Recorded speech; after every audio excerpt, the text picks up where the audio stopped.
Hello, sorry. it's welcome back to Advanced Dungeons and Intermediate Dragons. 26 minutes ago. Also something about housekeeping 26 minutes ago.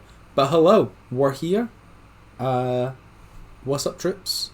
The highly, hotly anticipated return for the 2024 season. We've done a little bit off stream, but now we're back. Should we do a little say hi, who we are, where we come from, our pronouns, who we play, and then do we have an intro? I mean, I can't roll an intro, can I? So Probably not. No, we don't have an intro yet. But I think first protocol, there is a new face at the table. We are delighted to introduce the wonderful Brandon as our new dungeon master for this campaign. Yeah. Yeah, Brandon. Hello. That's me. Uh, I exist. I'm a human being. Brandon's great. Brandon's been doing a couple of little things with us off stream, just to ease us back into the world of the Mandem. But yeah, let's for those of you who are new and don't know who we are, let's do a little round of intros. Cass, you're the savior of the stream. You might as well go first. Bro, just take a fucking bite of cookie, man. They're gonna be talking longer. you're taking over. Okay, fucking Kat, you go first then. Okay. Hi, I'm Kat. Ayushide. And I have been playing D&D for how long has this been going? 2 years? Yeah, thereabouts. We get 2 years now? It'll be 2 years in April. It'll be 2 years in 2 years in months April. we'll have been doing So- this for, which is fucking wild. This was the first real campaign I was ever in. I don't know, what else? Fun facts. Who'd you play? Give us a nice What split. character do you Oh, play? Give us 2 truths and a Your lie, Kat. character. Sorry. I play Geraldine, who's now Geraldine Truearm. Used to be Geraldine Boulevard. She's some little girl, little druid, Circle of the Stars based. Yes. Yeah, she's a cutie. We have some little emotes for some of the characters as well. And if you see ones that you don't like, no you don't. But she's in there. Okay, tag you're it, Chris. Hello, I'm Chris. It's nice to meet you. You will see me in the chat as Distractions are as well. You call me Chris, you call me Distraction. My pronouns are he, him. Thank you for adhering to that. I am playing Ace in this adventure. I have previously played Kronk with this particular group of people. If you've been keeping up with the adventure, or if you haven't, let me fill you in. Kronk's very sad right now, and has taken a hiatus. He has gone north to do unspecified things away from the Mandem. Everything in the north. He's from the north, you know. So Ace, also from up north, from the famous Adventures of Redacted and Ace, has come down to join the Mandem through a series of coincidences and storytelling and a little bit of the hand of Brandon the DM. Ace has found themselves with the Mandem. And so that's who I'm playing. Ace is a bard, College of Courtesans bard, although a little bit of a twist on that in the way that Ace is asexual and aromantic, which I'm very much enjoying, kind of playing into that kind of cranky little guy. Yeah, I think that covers it. Did I miss anything important? No, I think that's about it. Didn't even listen. Cass, have you finished your cookie? I have finished. Well, I've not. I Cass, finished now that my you don't have bite fucking of cookie. cookies in your mouth. How about you go next? So I play Kyler Crestwave the Third, who is Cthulhu's favorite princess and the most interesting paladin in the world. He is a California Christian What? surf bro who just so happens to worship this universe's personification of the entropy and drowning. He's great. He wants to be the world's strongest adventurer, just like fucking Hinata wants to be good at volleyball and Naruto wants to be the Hokage. He's very motivated by the shonen drive to be the strongest for love and friends.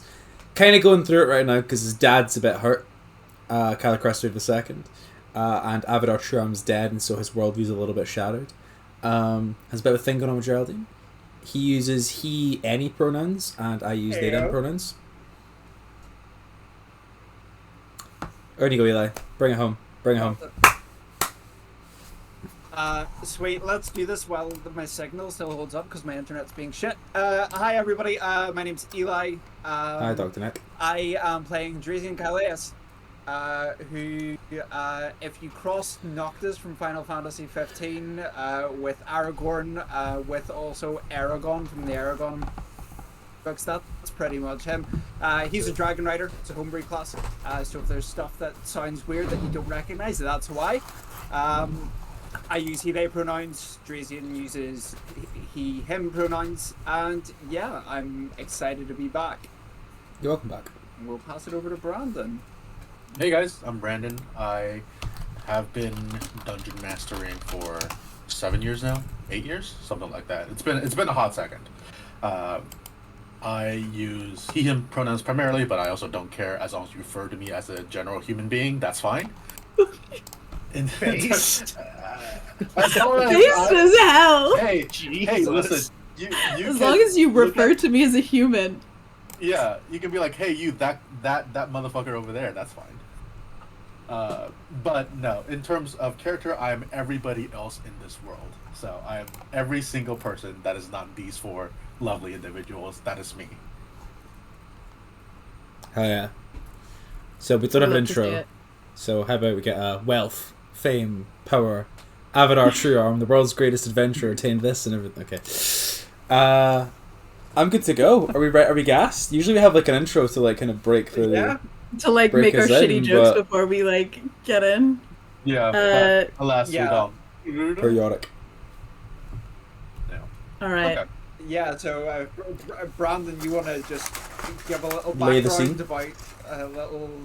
Yeah. Set the scene. Sure. So, if you have been keeping up, you and the nebulous you of those watching, have been keeping up with the story of Demandem and the story of Tenyon, you would know that in the last few weeks, the world has been a very different place. In the wake of Avatar Truearm, the world's foremost adventurer and most powerful man in the world, in the wake of his death came the Worldsquall, a reality-shattering event that not only caused untold amounts of havoc, destruction, and chaos throughout the continent, but also relinked previously unknown and hidden away connections between those of Athenian and the wider world. But our story is a little bit more smaller than that. Specifically, the Mandem found themselves suddenly faced with the knowledge and the realization that things are much bigger and much wider than they had once assumed.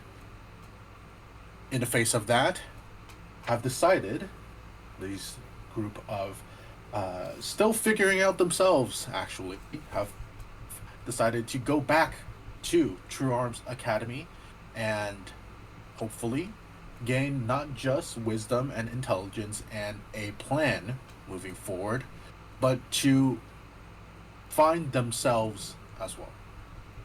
So that is where our story is starting, in the city of Adelaide, specifically the academy known as Truearms Academy, where the Mandem plus Ace, who have now joined in this little dysfunctional group, have just passed their testing, their trials to ensure that they can continue their academic journey within Truearms Academy, with the semester of new classes, friends, trials, and tribulations starting just the next day. We come back into the story. It is the night before semester begins.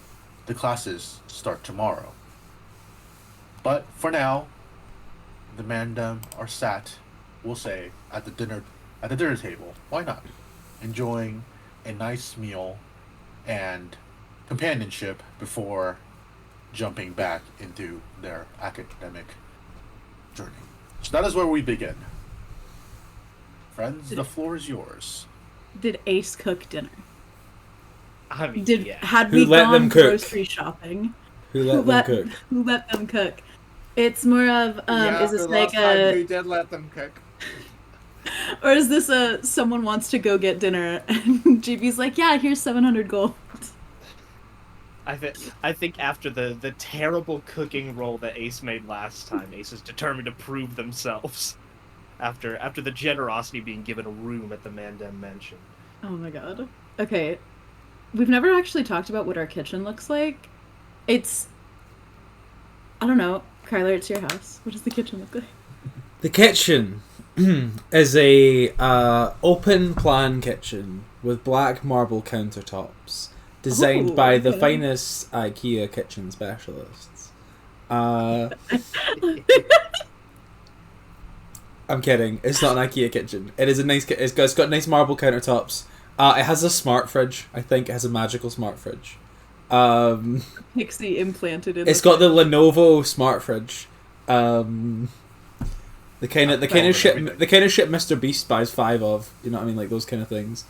It is fairly well stocked. Just with the general accruement of people being in and out, like us hosting people, hosting Kelness. So there is always stuff about. There's some frozen steaks. There's some frozen whale steaks in the freezer. There's a bunch of stuff. Yeah. They've got like a nice kind of antique sink with like the 2 taps, not 1 tap that you adjust. Oh, fancy. It's very fancy. Oh, you bougie, huh? It's very bougie. It's got 2 taps in the sink. They take And the it's got a water garbage sources very disposal. seriously in the They do. Crestwave household. Well, naturally. I mean, they don't actually have taps in the house, but it's because it's under the water. Yeah. What else does a kitchen have? It's got a 7-range grill. It's got 7 rings on the grill. Okay. And 2 ovens. Oven, stove. Yeah, those old chestnuts. I'm imagining we have like the big like bar top with like the stools at the bar top. We don't, or do we have like a gigantic like dining table that we're at? There's an Like adjunct island dining situation, table. Or... It's an adjunct dining we have a room. dining table, I'm pretty sure. It's an Okay, adjunct. we have a dining in the table. dining room. It's an adjunct. As- It's in a different room. It's not in the kitchen. It's a big gauche. Oh. Adjunct. Okay. I'm going to say that if Ace is cooking, GB is going to be in one of the bar stools, keeping them company. So Ace will go ahead for situations exactly like this. Pops out an unseen servant. It's just part of being mark of hospitality behalf. You know what I mean? Pops out an unseen servant, kind of like working with the unseen servant really well. Just grilling up some stuff, using some of these steaks. It's a little bit out of the ordinary. Ace is usually used to just making whatever they can, scrounging up stuff, tossing over the campfire. This is like they're like touching this fridge, not really knowing what's going on. It's like popping up the little thing at the bottom, like say okay Groogle or whatever we called it in this world to find out what's in the fridge. And Ace is only like 2 feet 12 inches tall, so they're having a little bit of trouble kind of seeing what's in the thing. They're having the unseen serpent help them get stuff, so they're whirling up some kind of like hamburger type stuff. They're trying to figure out why someone would need 2 ovens here for only like 4 or 5 people. Asking kind of what people like, just kind of doing some stuff on the fly, trying to make stuff good. Yeah. Ace, would you do me a favor and go and roll a cooking check? We'll do performance. It's fine in this instance. All right, we'll give it a shot. I believe We'll give it a shot. because I've got that unseen servant. I've got an unseen servant. Can I get like advantage on it? Because I got home Sure. helping me out. You have a sous Sure. chef. Yeah, little buddy. All right, excellent. Oh, that is a natural 20. You're shitting me. Are you serious? A Fuck yeah, bro! nat First one of the 20. campaign! Let's go. Okay, nat 20. And, I mean, not that it even really matters at this point, but when I make an ability check involving cook's utensils, I can add another d4 onto there. And that's another 3. So, I mean, a nice 28. yeah, there you go. Easy. Yep. Who let them cook? So yeah, Ace, Real redemption arc here. the real cooking redemption arc in the span of 24 hours has gone from what is this food to oh my god. Good, I got advantage because I have a nat 20 and a 2, so that could have been. Well, there you go. Awful. Could have been repeat there. Incredible. Okay, yeah. So as the crew gathers around this dining table, Ace and their unseen servant serves up this like massive platter of just different types of food and really nice china and dishes. Lots of color. It's not just all brown. It's great. It feels healthy. It's not greasy. So as the four of y'all sits down to enjoy this meal, is there anything you would like to discuss or anything you would like to do? You know that the semester is starting up tomorrow, and there's, especially with the first day, there's going to be a lot of administrative things to go over, syllabus and classes probably, stuff like that. Oh yeah. Do we know what classes we have tomorrow? That one. Do we have like a class schedule, or do we find out? Yes. So your main core studies are the ones that are is going to be started this week. Your electives and clubs, those start a week after, so you have time to accumulate to your core studies prior to getting involved in clubs and whatnot. The core studies is things that all four of you are taking together as a group, and it is. The courses are as follows. You have the 8-pointed star, which is spellcraft through the lens of the arcane, essentially a spellcrafting sort of introduction almost. Delves a little deeper into it as time goes on, but that is the name of the class. You have an adventuring class called Know Your Tactics. You have a class called Ethics and Magical Theory and Practice. And your last class is Monster Parts 101. Know what's valuable and who it's valuable to. So those are the 4 classes that you are taking together as a group. Of course, each of you have your own electives and clubs outside of that, which we will get into later on. But that is your core studies. And those typically will take you up until early afternoon from the morning. And we have all of those together.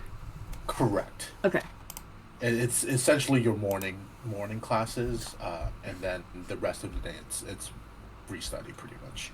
Okay. And if you have electives and clubs, you go to those after lunch. But otherwise, if somebody didn't have any electives or clubs, they would be free for the rest of the day. It's fairly a little bit more of a loosey-goosey sort of structure. I mean, it is a university for all intents and purposes.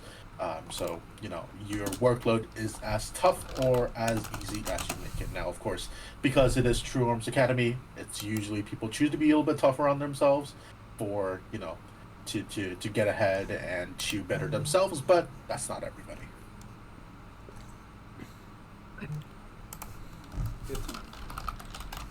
Okay, so as Ace comes in, Kyler is finishing his primordial Duolingo lesson, and so you just hear like as kind of like a couple of times, and as Ace kind of brings the food in, Kyle's like, so yeah, we got these classes tomorrow. I'm totally fucking lost, dude. Do we know who the staff are? Do you guys, and like, is there any like staff listed like for the classes? Oh yeah, like yeah. teaching. Yeah, teaching. Yeah, the instructor for your spellcrafting class is a man named. They have their title. It just says Professor. So and so. Mm-hmm. For the 8-point star is presumably a man named Professor Caldwell. You have Professor Lyra in Adventuring Nerd Tactics, Huntress Hilda in Monster Parts, and Professor Reeves in Ethics, Magical Ethics. Can I like history check to see if I know these people? Yeah, do we know? Yeah, As, do we know like- anything about them? Like famous adventurers, like because some of the staff are reasonably Well, famous. I should be good at int. Yeah, you can Uh, go. You guys can roll. You can roll together. One of you can just roll with advantage. It's up to you guys how you want to do it. I got it. Okay. Wants to give I've it a shot. got I see that. 12. I've got 8 plus I guidance. also got So a I got 12. Amazing. With a Nice So- one, well done, guys. Ace, Amazing. Ace has got no. I mean, Ace is not from around here, and Right. drunkenly signed up for like. Ace pulls up pulls out a really crumpled and like torn up, like flyer for what they ended up signing up for, and kind of looks at it and goes, College of Business. All right. Huh? Okay. cool. Okay. I got So- nothing, guys. Yeah. Yeah. With, Yeah, I so you don't- both got Brandon, 12. can you call out those professors and what they teach again for me, because my auditory processing did like decided Sure. to Oh, I should probably take a note of this too. Hold on. Sure. Hold on. Whenever you're ready, I can repeat that. Okay. Yeah, go for it again. Okay, so Professor Codwell, Cadwell, Yeah. Codwell, is the instructor for the 8-pointed star spellcraft through the lens of the arcane. It's a spellcrafting instructor. Professor Lyra, Spellcraft, okay. yeah, Lyra Lyra, Lyra, Yeah. is your adventuring tactics instructor. Got it. Hilda, who's technically ranked as a huntress but also a professor, of course, is your monster parts instructor. Okay. Hilda HILD. monster part. Yeah. Yeah. Okay. And Professor Reeves, Reaves, is your ethics instructor. Ethics. I missed the first one. cool. I put it in the notes section, like in the little notes channel we have. If Eli, if you want to edit that, or So cool. thanks, because Lord knows I'm gonna forget. Cool. It's the one right I above will- WC. Yeah. And then you said Yeah. you guys got a 12. Both of you got a 12. Yeah. Okay, so none of these instructors are in the sense of in the sense of like world famous per se, but they're all what you know of them. I mean, their expertise in their craft, but a lot of them, especially, and it's something you've noticed for a lot of like academic related individuals and specifically those teaching, is like a lot of them don't stay in the limelight a lot of the times. They are kind of focused on the craft, right? They don't go out and gallop across the continent slaying monsters. Some do, there are some that do, but these aren't like celebrity professors or anything just to make a name. But these are like expertise in the craft.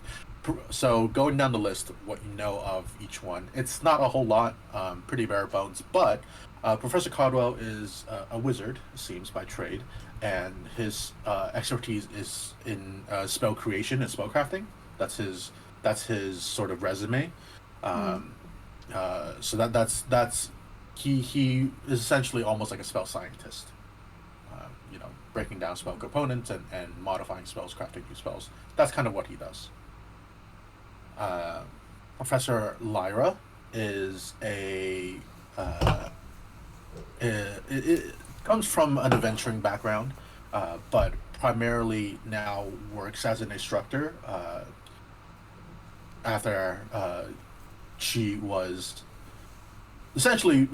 put on injured bed rest for a while after a mission gone wrong, and has instead elected to lend her expertise in teaching the next generation, pretty much. She is often accompanied by her familiar / companion, a large dog of some kind, but named Archibald. Archibald? Okay. Archibald, yeah. Hell yeah. That's usually how she's seen by. Sort of like works as almost like GI detective sort of individual on her off time. Okay. That type of thing. Hilda is a huntress, specifically the huntress in regards to creatures and monsters that are of not the normal kind. Specifically, her and those like her are the people that go get spell components, go get spell reagents, alchemy reagents, and things that may be hard to get. They supply the magical stores and ingredient shops and things like that. That's what they do. Damn. She's a treasure hunter. Let's see. What's And Hilda's the last last one- name? Huh? What's Hilda's last name? Hilda's last name? Yeah. Is that actually you actually want to know? I'm just curious. If you had one. If you don't, that's fine. Yeah, nothing immediately relevant right now. Wait a That- damn What does he minute. know? No, that is DM for you. Put me on the spot. I only came up with the first name. Shut your Yes. fucking mouth. Oh. Yeah. Meanwhile, my See, bitch I ass know is here this like, too well. wait, now I I'm know this really too well. suspicious. Eli knows where we're at. Eli I knows where I'm know. at. Oh my And then god. if it's relevant later, it's relevant later. Okay, great. And Reeves, what do we know about him? Well, Them? it's a female. But Professor Reeves is a necromantic instructor. Actually, that's her background. And is it an And- ethics professor? Which is why she's an ethics professor. That's her Ethical field of study. necromancer, yeah. Ethical in the field. necromancy, really just an undeveloped market, honestly. Specifically, in She's just a cleric that was too late. not quite. She's what specifically happens after GB rolls in that one. Yeah, right. But no, what specifically she is known for is like a big proponent in essentially sort like when especially in terms of necromantic getting essentially consent from people, whether that be prior to their demise or whatever it is. She tries to essentially and she's been campaigning for several years about it, and it's pretty much just necromancy is fucked if you don't do it right, but if you do it right, then it's not that fucked. Yeah. So Ethical. that's basically where she's at. It's like Okay. So yeah, she it's kinda, easy. like, It's easy to not kinda- do it right. Campaigning like having like an organ donor card, but like for necromancy. Pretty much. You've Yeah. donated your skeleton to adventuring, is the Pretty vibe, much. yeah. Interesting. Okay, that's pretty cool. I like that. Okay. So we'll kind of relay this info as best as Kyler knows it. Yeah. Which is like, GB will fill in as she can. yeah. Kyler knows this like from like trading cards, and GB knows it from the staff roster, presumably. From like either meeting them or hearing about them in passing or reading their faculty pages on a Yeah, website. the or website, something. yeah. Where Kyle's like, yeah, I'm like, on the top trumps, Professor Reeves has like an 84 for intelligence. Just kind of really that info. And Magic. enjoy picks a dish out, picks something like, I guess like some beef, and is like, just kind of working way through it. Lightly chewing, like speaking while chewing, but like, yeah. In a funny way. Did you have any of these professors as cards in your Mundane the Convergence deck? Oh yeah, totally, dude. Totally. Mundane the Convergence. I mean, I've heard a lot about it. It was mostly like adventuring, trading cards I collected. I didn't really play the games with them. But no, absolutely. Canon, by the way. No, Brandon, this is canon. This is canon in Universe Mundane the Convergence. Mundane Oh the my Convergence. God. Is Eltenius. Brandon's face. Holy Oh, shit. so disappointed in so many Oh, levels. it's so good. Yeah. Oh, it's so good. Oh my god, we'll have to clip that. Oh, that was fucking funny. I'm so disappointed on so many levels, but here we are. Yeah, it reminds me of like my character in the Yeah, this the is sorcerers of the Star the sorcerers of the shoreline I'm game. sure it is. suburbs and soccer mom. All right. Oh God. First episode, we're getting dangerous. Has to be stopped.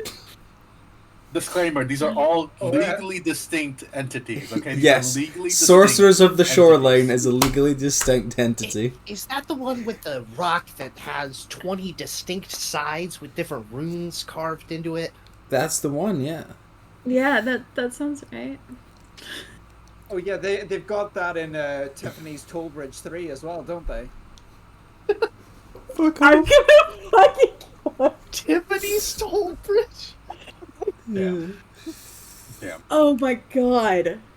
Look, I know Baldur's Gate 3 doesn't Who have else- alliteration, who else but, is up but I saw an opportunity for a bet. Tiffany's Toll Bridge is better, I think. That's Who so else is good. up Tiffanying their toll bridge?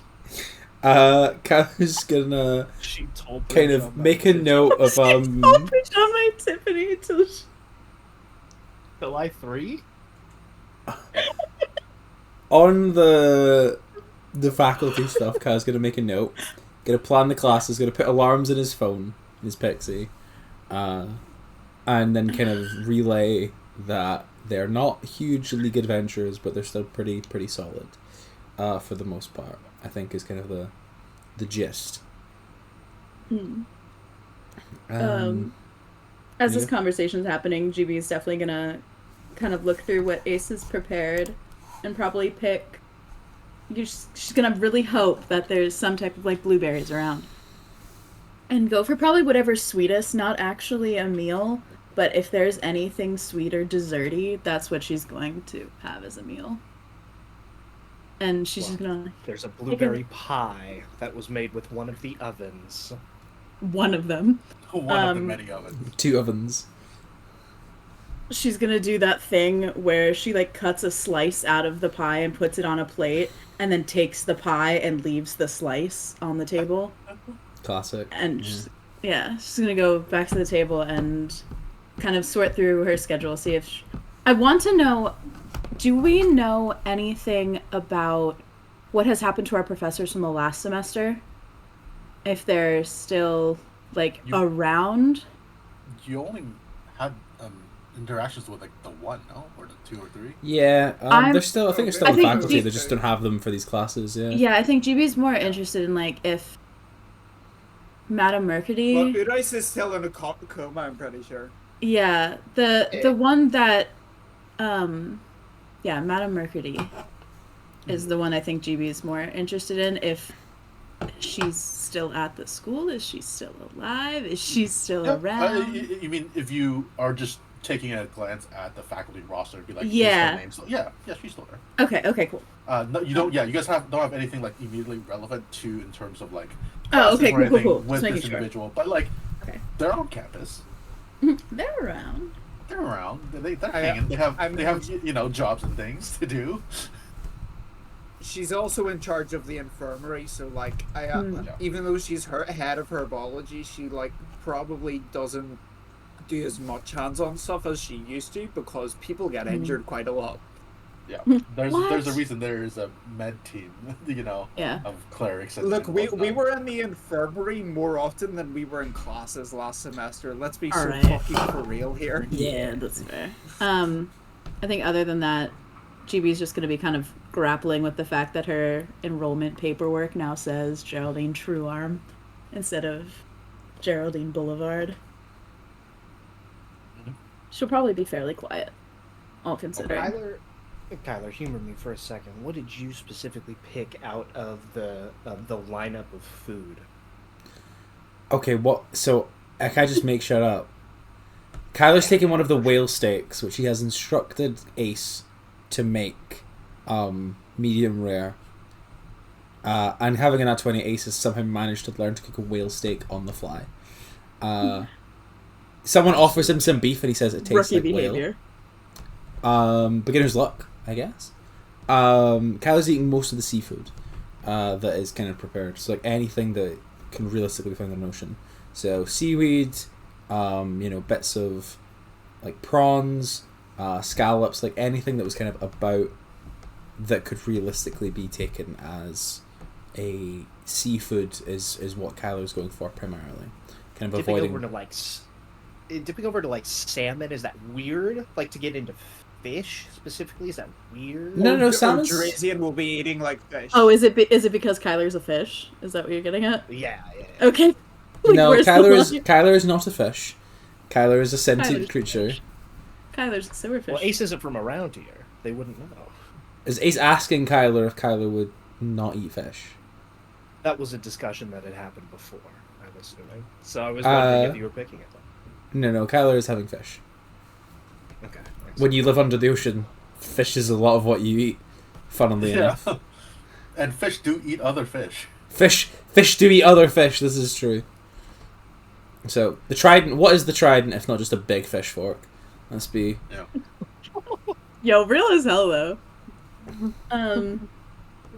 We've been saving up memes for 9 months, guys. Let's be I know, right? fucking real here. So, dinner,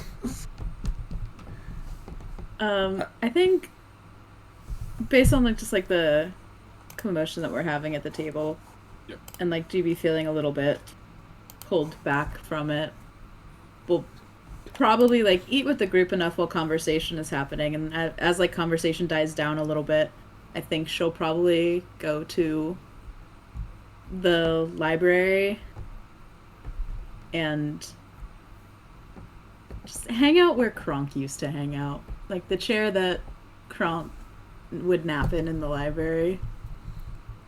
Sure. Yeah. You walk in the library. It's cozy. It's nice and warm. You sit down, cushions and everything, and have a nice chill night. Just being surrounded by signs of Kronk and, life pre-Worldsquall, getting ready. I think I also want her to... I know we talked a little bit about how we wanted to do the alchemy and herbalism stuff. Yep. So if I have her spending a few hours plus half of her sleep time, I guess. Sure. Do I roll for these, or is this something you just want to deal with after the fact? You can roll while people are doing other stuff. That's up to you. Yeah. We can do it now. The chart has the allotted hours and the DC, so just let me know if you succeed or not, pretty much, and that's pretty much it. Okay, cool. Yeah.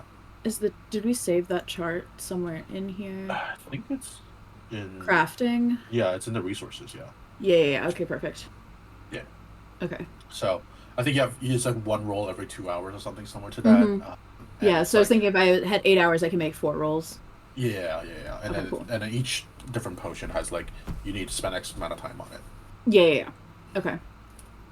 So I do have written down like what I can do with the stuff that I have right now. Yeah.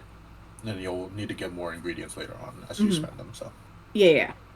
Which is stuff we can do like the logistical stuff we can do like out of session. So just let me know. Yeah, I don't want to take up time doing that here, but like I wanted her to like be doing some of this stuff in preparation for classes. That's fine. Okay. What is everybody else doing in the night before? So this remaining of the evening, as you guys eat your food and then break off to do your own things. What's everybody doing? What can I do? Drazian, after having a good selection of the food that was on display, if there's any like crab or lobster or any like trout, salmon, that kind of seafood, Drazian will be going at that. If there's chips going, another personal favorite, just filling up on food and then going to the training room for a bit, just with a sword, getting a few swings in, and then Drazian will also be heading up to the library, because the library also doubles as a bar. There is a bar in the library. So Drazian goes up, pours himself a whiskey, looks over at GB, is like, "Do you want anything?" No, I'm okay. And I think if Drazian's looking close enough, not just passively, she's struggling with some of her crafting. I think around the time that happens, there's like the door creaks open and the unseen servant walks in just with a tray of blueberry muffins and sets it like on the bar top counter and just walks out. Yeah, just ghostly. I, And just goes whoosh. I immediately see them and I walk over to you with the blueberry muffins. I was like, "Do you need They're a help pretty with hot. anything?" You gotta be careful. All right, fresh. Oh Jesus, these are a little warm, but I just. A lot's changed, you know? yeah, it has quite a lot. Some good, some well, not so good. Yeah. And Geraldine Truearm? Wow. GT doesn't Yeah, it's really like yeah, doesn't really do. it's weird not calling you GB. I think could that, just call you I think Geraldine. mm, I think I'd still Or is like GB still GT. fine? I think GP's Okay, cool. okay. GT sounds silly, you know? Yeah, I it just sounds like a drink I was going to offer to make you, to be fair. it's just really different now. Now we have classes and probably not big missions out of school, and I don't have a family, and I mean, you have us. Like, I Jimmy's know we're gonna not. grab a muffin at having to talk about found families. Hide behind a I muffin. know I don't. Sometimes I don't exactly give off vibes of brother of the year, but I care a lot about you. So The stank face Geraldine is giving Drazian at that comment.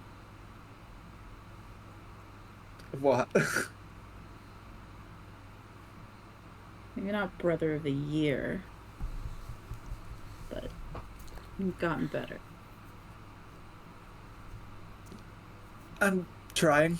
It's easier now that I don't have to like hide who I am. The no longer looming threat of the embassy of the Iazarian theocracy is nice to not have to deal with. And not seeing those green and black cloaks running about is helpful. It is nice to be able to speak in my own voice and use my own name, which is seems stupid, but it's like it's one of those things that you take for granted until you can't do it, and it's I don't feel like I'm looking over my shoulder as much, and I know there's been a lot of bad shit that's changed too, and I feel a little guilty about feeling more free, but it's nice to be me and to work out who that is, because for the past 5 years I've either been running or fighting out of a corner or in wars, and I don't know about you, but I'm looking forward to being in classes and like finding out what it is to be, at least for a little while, be a normal student at a university. Because those 5 years, I'm never going to get that back. But it'd be nice, at least for a little while, before I have to dive head back into fighting the oppressive force that has occupied and colonized my home. At least a while before I hop back into that, it'll be nice to kind of work out the kind of person I want to be when that's all over. And this, over the next while, I'm hoping is a little taste of that. Sometimes you've got to stop and smell the tulips, or whatever the phrases people use. Above the table. Did you walk over with a drink in hand? Yep. Geraldine is going to take Drazian's drink, kind of swirl it and smell it to see like what it is that he had made. Is it straight whiskey? Well, Drazian had poured straight whiskey for himself, but he had started making up something else as well. Well, and okay, it but if was, Geraldine like takes the drink from you, what is that drink? the one that Drazian was making besides the whiskey. Just whatever would have been in his hand. In his hand at that time when he came over and sat down would have been the whiskey, but there's something on the countertop that he was making that was different. So Geraldine takes the drink, and like, I changed my mind after having this emotional conversation. And she drinks it and walks back over to the bar and and refills it for him. Let me finish making this then, because I was making this for you, and Drazian has like a cocktail shaker that he started working on. Gives it a couple of shakes, and then pours it out and puts a little bit of mixture in it. And as you smell it, you get a hint of gin, but you also get a hint of blueberries there as well. Drazian has like made her like a blueberry gin cocktail. Oh, feed addiction. The blueberries are a long running one, yeah. Yeah. Geraldine will take the drink and pour the whiskey back into the glass for Drazian. And just kind of give him a nod and walk back to her desk and start messing with some of her alchemist stuff. And I just imagine that, like, her anxiety and just nerves about going back to school and like being around everyone again, either something breaks or she drops something or something goes wrong. Did you biff the rolls also? Oh, I haven't even rolled them yet. I just know how I roll. I can give some roll. They're just d20s, yeah? Yeah, just normal d20s. Okay, well the first one's a 16. I think that succeeds. Yeah. I think what you're making. I'm not sure what you're making, but okay, yeah, one of them will fail. One of them is a 6. Okay. I think the lowest one I have is a 12. So 12, 14, 16, and a 6. Yeah, so one of them fails. Yeah, there you go. Damn, those are gonna be the best rolls I have all night. Little hiccup, but otherwise. Yeah, she's gonna like drop a flask or something. Or something like bubbles over and she'll just kind of keep to herself, I think. Drazian will grab the dustpan brush, which has been in the corner of the room for as long as they've been living in this house for these exact circumstances, because both Drazian and Geraldine have done their like experimentation on their each of their craft things. And Drazian goes and just cleans it up and puts it in the bin. Just because things don't always go the way we plan doesn't mean we can't make them right again. Food for thought.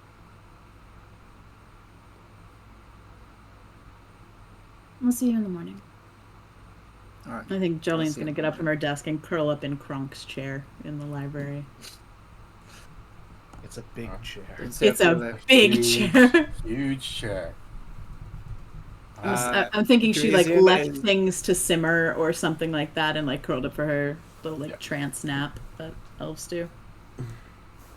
Drazian grabs one of the books from the library that he had been looking at over the past while, which was literally sitting on one of the desks because he had been using it. Grabs it, goes back down to his room, takes a look,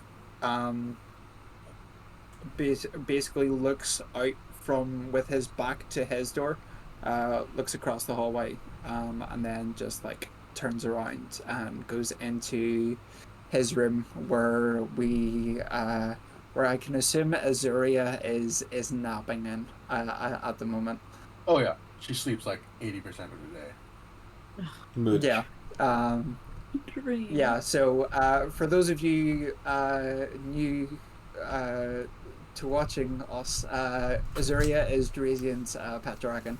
Well, companion, more than pet. She is currently the size of like a direwolf. So she's like the size of a really big dog. and it takes up a decent amount of space in the room, but it's just like napping in the corner. And as Drazian hops into bed with the book, I'd imagine she would probably wake up and see and like slither onto the bed and then just curl up beside him. Yeah. Can, It's like half of her, because otherwise the bed may not be able to hold it. But it's like she's like half on it, half off of it. Mm-hmm. Can Ace knock on the door real quick? I don't. Whose door? Dre's. Oh, okay. Yeah, Drazen, as you're getting in bed. Yeah, come in. Yeah, I've. Excuse me. I have. What does Azuria eat? Exactly. Ace is holding like just a bunch of like leftover scraps and just a bunch of stuff, just like leftovers, things off people's plates, the bones from the whale steaks, kind of fat trimmings, stuff that didn't make it into leftover containers that were like picked at but didn't get taken care of, just like a bunch of stuff.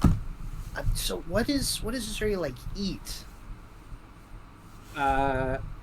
All of that, bones included. Oh, okay. I didn't know. Do you guys have like a compost thing around here? Should I just like feed it to the fucking dragon? Feed it to the here? dragon. All right. As you're talking about it, you see just her head looks over and just the jaw just opens up and like waiting. She just sits there, doesn't move at all. She literally only turns her head and just goes pop.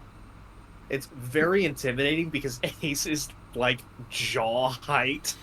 Yeah. So a little bit up, kind of like, when you kind of have to toss something into a trash can if it's a big trash can. So it's kind of like Ace like kind of dumps all of like not all like the leftovers, because it was a lot of food, but just like the scraps and stuff into Azuria's mouth. Yeah. And like a trash compactor, as you put it in, just turns head back down. All right, I'm sorry to bother you. I just wanted to double check. I'll start like kind of creating a little area, so you don't have to buy entire 20-pound things of ground beef every day. We can try to work something out with the cooking. I appreciate that. I don't buy that for her every day. It was just because we've been gone for a little bit, and like sometimes I like that was a treat for her. That is not. That is not her normal everyday. I bring a Father Midwinter like size sack of meat for her to eat. No, that was a treat, because I had been gone a bit and she had not gotten to see me. So yeah, okay. And as you're talking about that too, you do see her head peek up and look at you, Dre, almost like as you're like, this is a treat for her, but her eyes tell you, but it could be not a treat, it could just be my normal. But could be. No. Could be. No, those wings need to be able to get you off the ground. All right. Well, I don't want to get all involved in that. I just want to make sure the dragon doesn't get too angry or whatever. Still don't know super how that works. So I'm gonna get out of here. Have a good night. You too, buddy. Sleep well. And then Dre is going to climb into bed with the book.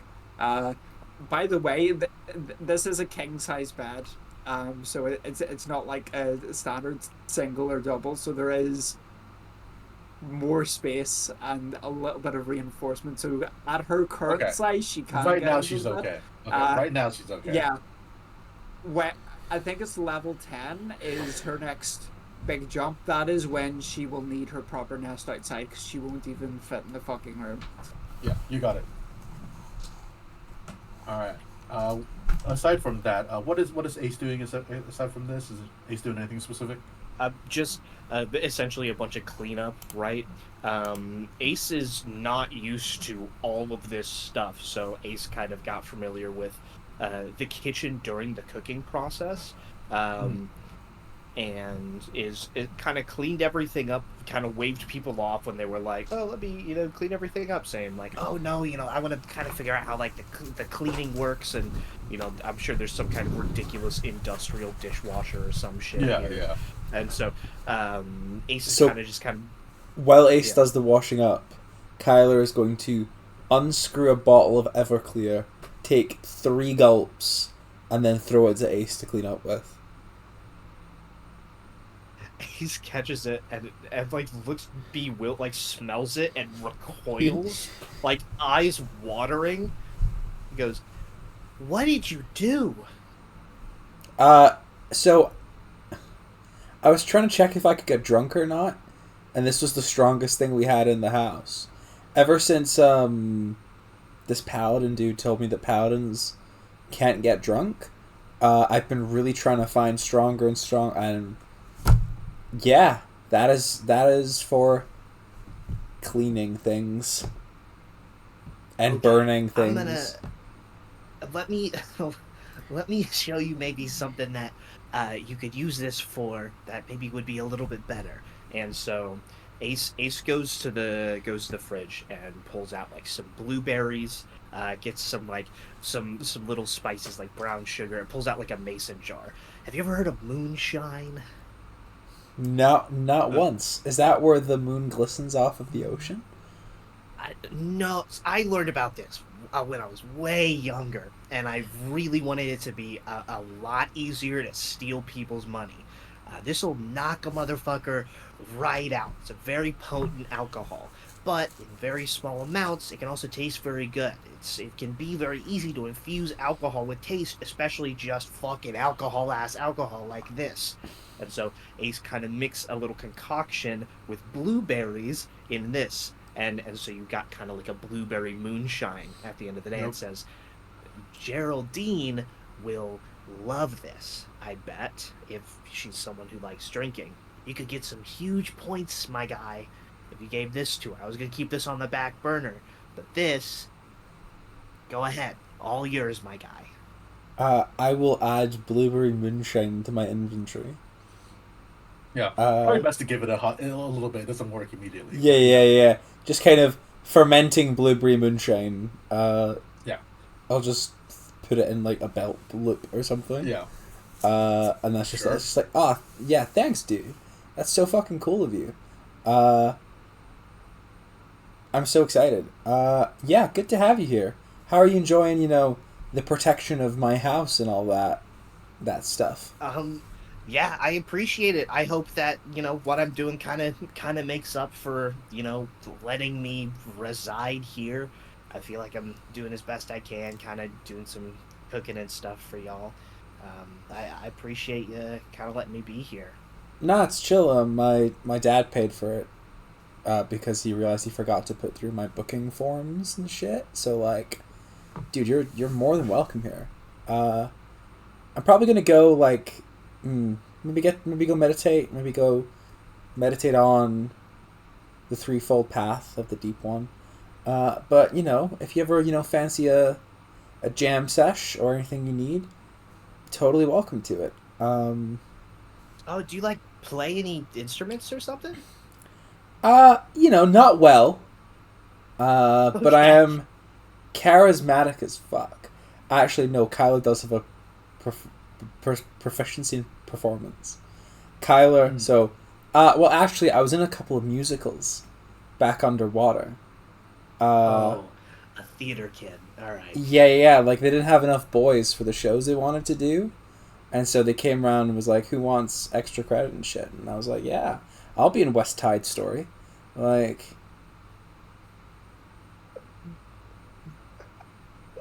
Brandon, hide your disappointment. There's like a dozen of these.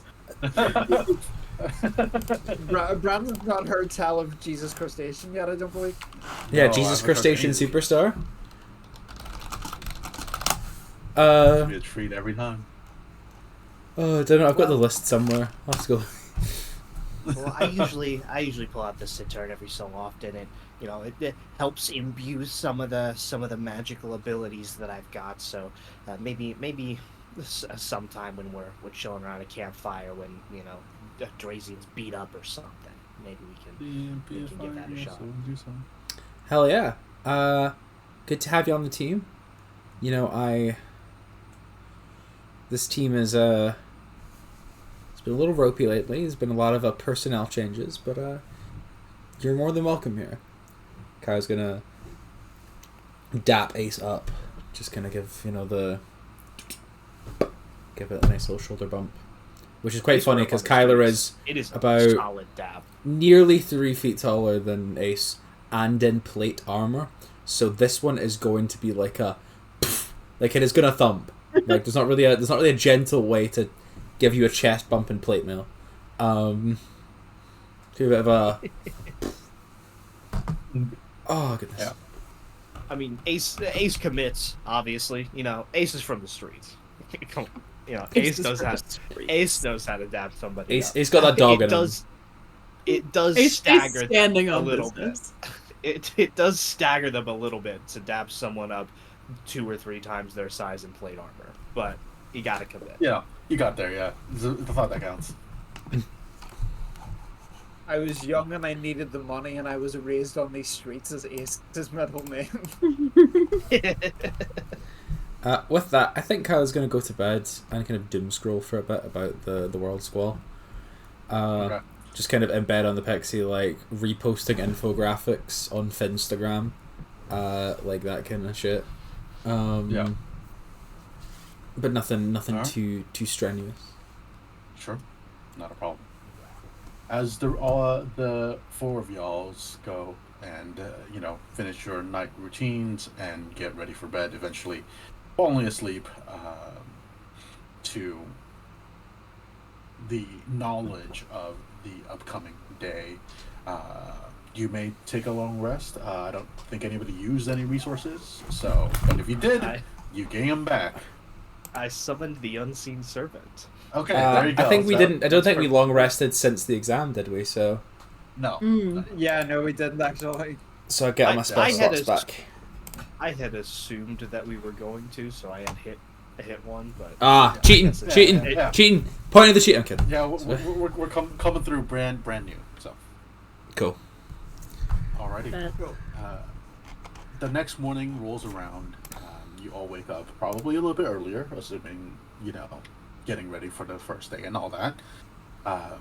It's a nice day outside. You wake up to slight cloud cover, but not too much.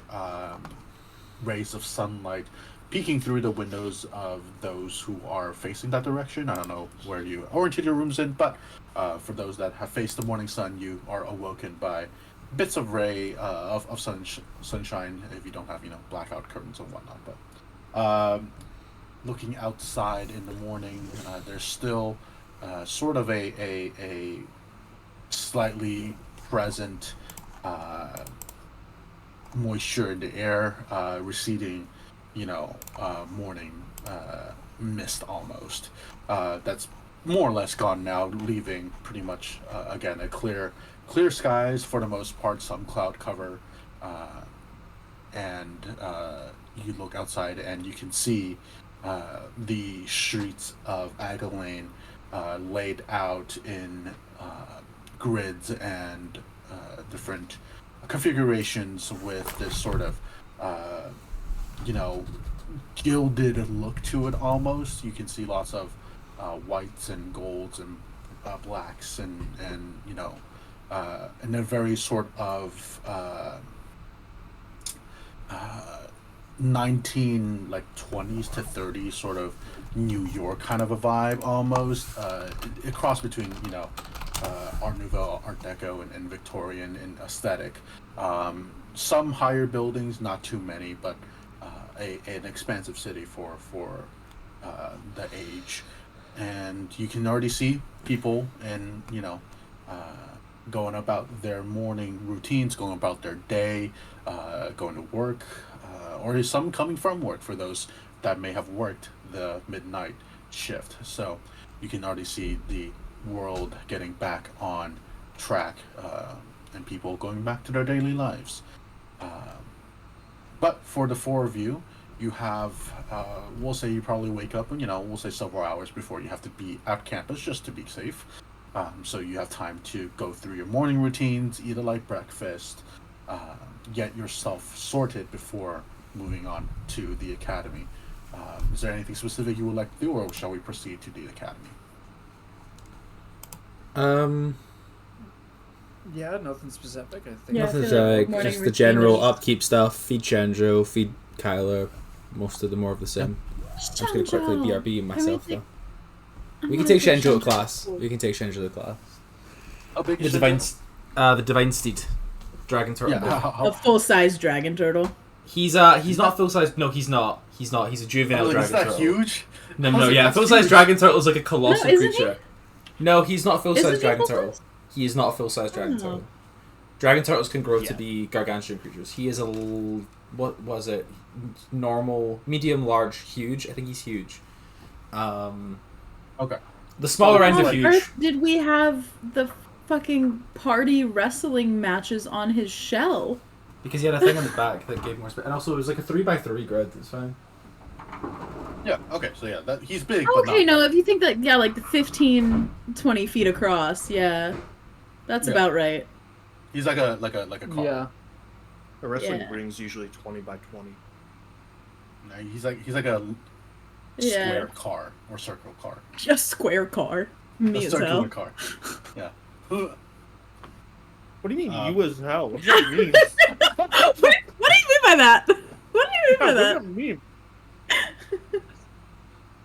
Yeah. Don't you know we identify as a square? Yeah, car. I identify as a square car. I'm She, they, rectangle. stop downhill. She, they, square car. Damn. I'm just Shizuki. rectangle out there. Oh my god. Shizuki. Oh, okay. All right. Eli! I missed you hooligans so much. Anyways. Okay. I think GB's morning routine is pretty normal. She doesn't have anything to do other than, yeah, just like getting ready. She doesn't feed any animals. She has like a little garden where Shenjo will like pull up, but it's pretty self-sufficient. Okay. Yeah, not a problem. You do your morning routines. Get your supplies in order. Get your book bags, whatever you want to take with you, in order. Get your supplies and whatnot. Make your way towards the academy. Thankfully, your abode is not too far away from the academy itself. It's still a little bit of a walk. You can take transportation if you would like to do so, but you could also just walk it. The academy itself is situated more or less on the outskirts of the city, pretty much by the lakeside, and would be a bit of a trek for normal people. But your home again is somewhere like in the midway between the city center and the academy itself, so a little bit closer to the academy, resulting in probably a nice morning walk. We'll say somewhere in the neighborhood of probably like a 20-minute-ish walk, probably 20 to 30, give or take. And it is a little bit chilly outside as you continue forwards, and it is sort of that morning's time to occupy your thoughts and sort of just reminisce, even if you wanted to, or even just kind of be in companionship with your own brain for a moment. Brandon's getting hit up, right? Yeah, I was gonna say, someone's trying to get in touch with you. No, it's my grandmother. She counts. She's Yeah, a person. Do you get to talk Yeah. to your grandma? No, she's literally downstairs. She must need me for something. She's literally downstairs. She must need me for something. I'm just like, no. No, grandma. Anyways, yeah. Well, if she comes to my door, then I know it's important. But until then, Help! Until I've fallen! I've fallen! I Hector, must oh my contact you through phone. She'll come to the door if it's important. well, there is a full 4 other people in this house, so it's my not just me God. and my grandmother. So. Oh, she's coming to my door. Hold on. We moment, can please. take a quick break if you want. Yeah, hold on. I'll be right back. No worries. Okay. She's at my door. I. Damn. Grandma Brandon really said, bitch, now. Help! Help! Anyway, we'll be right back. Oh my god! All right, we'll be right back. Oh, yeah, guys. good idea. I can put it on a BRB screen if you'd like. As I just played the "We'll be right back" thing from the Eric Andre show. I'll do it again. I mean, yeah, you have a BRB screen, don't you? I do, but I've not put it on this computer. I only have my Oh, starting it's scene you're on the screen. profile. I got my starting scene screen. I can do that though if you want. Do you want to take 5? Oh, yeah, we can. Why Yeah, not? we'll take 5. Sure. Okay, back in 5 minutes trips.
Okay, they can hear us again.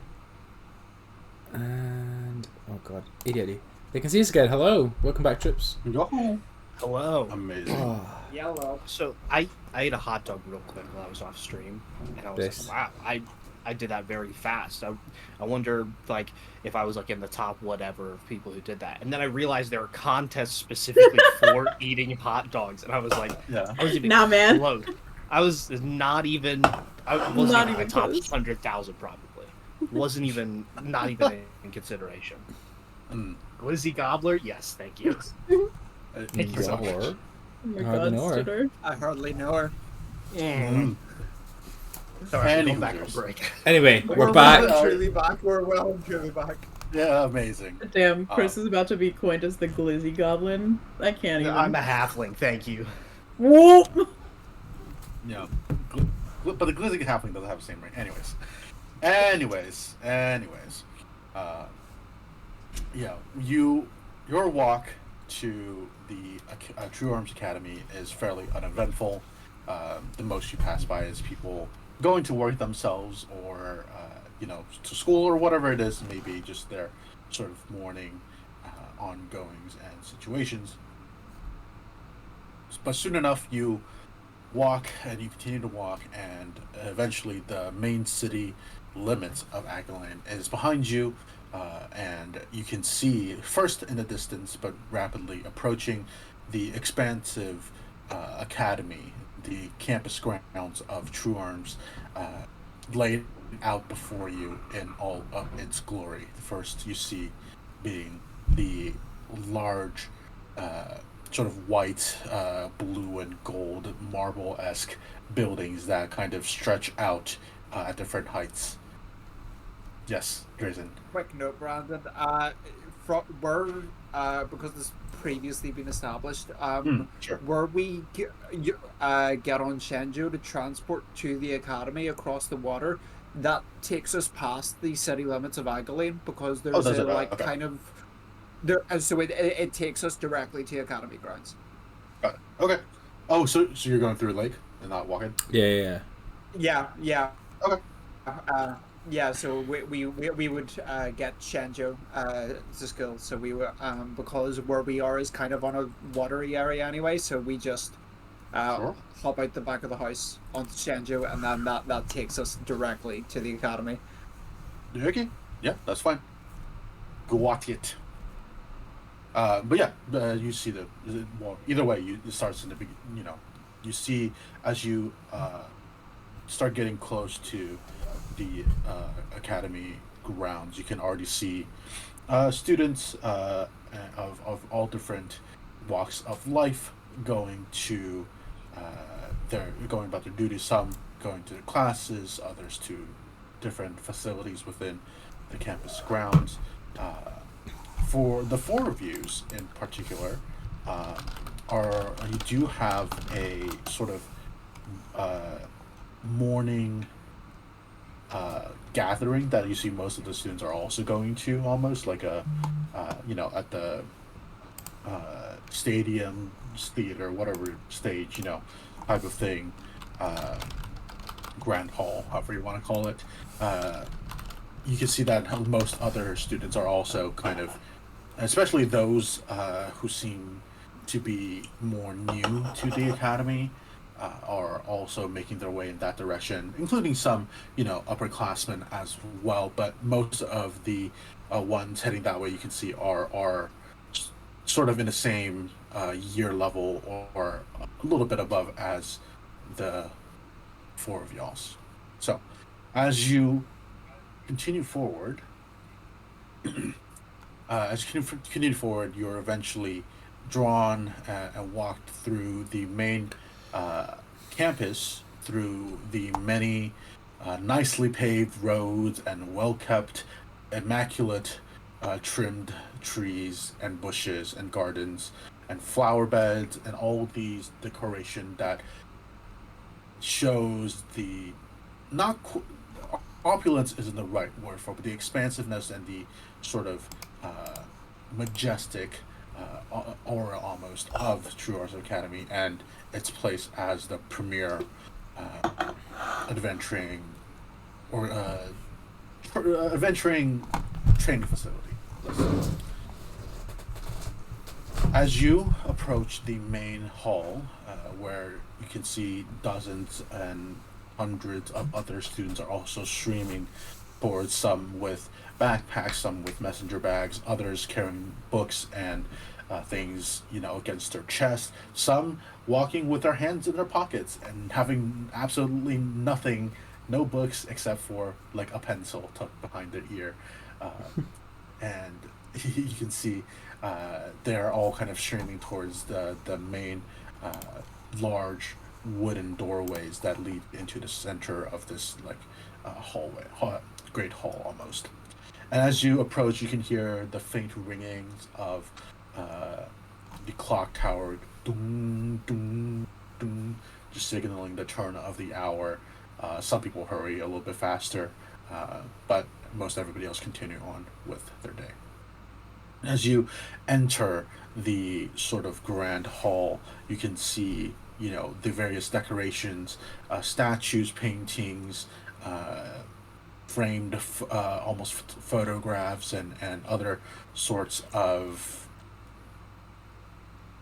memorabilia almost of the academy. You can see pictures of notable alumni, of professors, and even encased in display cases. As you walk through the hallways, you can see various relics, equipment, artifacts, trophies. Even you see hung up on the walls and displayed in intervals amongst the benches that line the hallways, and the sort of smaller statues and carvings that kind of intersperse between the grounds of True Arms Academy. You eventually enter this large open chamber, um, sort of would be like a multi-purpose room or a stage or something similar. You can see has it's kind of in the semicircle. There is chairs that are arranged in a semicircle with, if you look back, a level and two above you as well, where people are kind of filing in, sitting down, and in the front, the center stage with a podium. There, you're free to choose wherever you want to sit. It's just kind of first come first serve at this point in time. Yeah, I suppose we'll sit down wherever, but together. Okay. Yeah, as Yeah, you like pick a side, I guess. Move as a group if possible. is as you know. Sure. Yeah, it's easy enough to find. You get here a little bit earlier, so that maybe only about half the seats are filled by the time you get here, uh, and you kind of choose a four space, and four seat space rather, and I'll kind of file in and sit down. You can see, you know. Uh, Chairs are nice. You see some people that you've seen before on campus. Nobody you intimately recognize per se, but like you're like, oh, I've seen you walking across the square before or something like that, right? Some familiar faces you may have seen through your time here previously, but nobody intimately that you're aware of. But nevertheless, you go ahead and sit there. Wait, and within the next about 10 or so minutes, you see the rest of the seats fill up, at least to the extent that it was going to be filled, and eventually the doors close, not locked, just closed behind Not behind locked. you. Not locked, to be very to be precise. They're not locked, Uh-oh. but they close, as presumably the ceremony, presentation, discussion, whatever it is going to start. And as you do so, there's that like sort of understandable murmur of conversation. Everybody, there's nobody on stage, so everybody kind of just talking amongst themselves. It kind of has this like almost loud like mixing of voices and just different sounds. But you can see several minutes later, the as the clock turns to maybe about 10 minutes past. You see the voice start to die down, and as it does so, you see an individual walk up onto the stage from the sideway, and you know, as somebody walked, you know, as if on cue, the moment somebody walks out, it kind of goes like shh, you know, kind of goes across the the hall, and for those of you, you see a man, tall, and very well kept. It looks like those of you who've seen them before do recognize the new headmaster, Ruidus. He is not in his armor. He is kind of in a well, you know, like a suit, more or less, you know, civilian wear, more or less. You can see, however, there is, you know, the glistening and shine of magical enchantments even on the suit itself. You know, he's not unprotected, but you know, this is a school for adventurers. Maybe he is here as in his headmaster capacity rather than a member of you know, as an adventurer, right? So you see him walk up, you know, hair nicely combed and, you know, beard trimmed, you know, suit with, you know, his broad shoulders, everything. He's walks out with the surety and the purpose that comes not only with being a top-ranked adventurer, but also the headmaster of the premier academy for adventurers. As he walks out to the podium, and he kind of puts his hands on the sort of lectern. You see that there is a flash of light, and as he speaks, you do notice something interesting. That when he speaks, his voice, of course, is a little bit amplified as to reach everybody, but also you can, for those of you who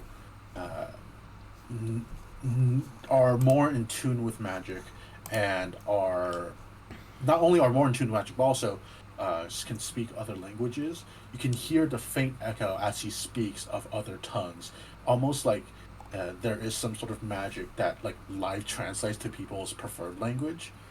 So you can see his voice being repeated in different languages, like in tandem. You only hear one, but for those of you more in tune, you can kind of hear the echoes of others. Nice. I like Just that. as a note, as he like steps onto the stage, and like Drazian notices him, Drazian's tattoo on his hand starts glowing, and like almost like gently pulsing. It's not obvious to anyone that's not sitting around us, but like to the group, it is. You like Drazian's not like trying to hide his palm or anything. You will all like see that there's this gentle pulsing coming from Drazian's tattoo right now. Yeah, like almost And, like a resonance. Yeah, and Ruidus will be experiencing the same thing. Yeah. Hey, hey, man, you need to like stack some books on that, or what's going on? Don't worry about it. Ace does not say anything else. Ace does not worry about it. Yeah. Don't worry about it. Don't worry about it. He begins to speak at this point, and again, yeah, repeated and echoed in whatever language you are the most comfortable with. He says, "Ladies and gentlemen, distinguished faculty members, honored guests, and students, we welcome you back to our esteemed university.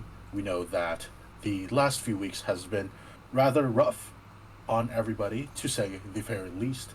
So we wish everyone the best, but also congratulate you on continuing on despite extenuating circumstances. I stand before you today as the headmaster, new headmaster of this institution, filled with pride and joy, and ready to extend my hospitality capabilities and congratulations to each and every one of you. For some of you, this day will mark the beginning of an extraordinary journey, a journey that will not only unlock your potential, but also open the doors to the wider world, a world of, indeed, as we've all experienced these last few weeks, a world of very, many scary things, but also that of wonder and magic. As you all step into the hallowed halls of this university, some for the first time, many for many years already, adorned with centuries of wisdom and enchantment, you will embark upon a path that will shape your future and redefine your very existence. Here, you will have the opportunity to discover ancient spells, unravel the secrets of mystical creatures, and delve into the realms of magic and potions and alchemy.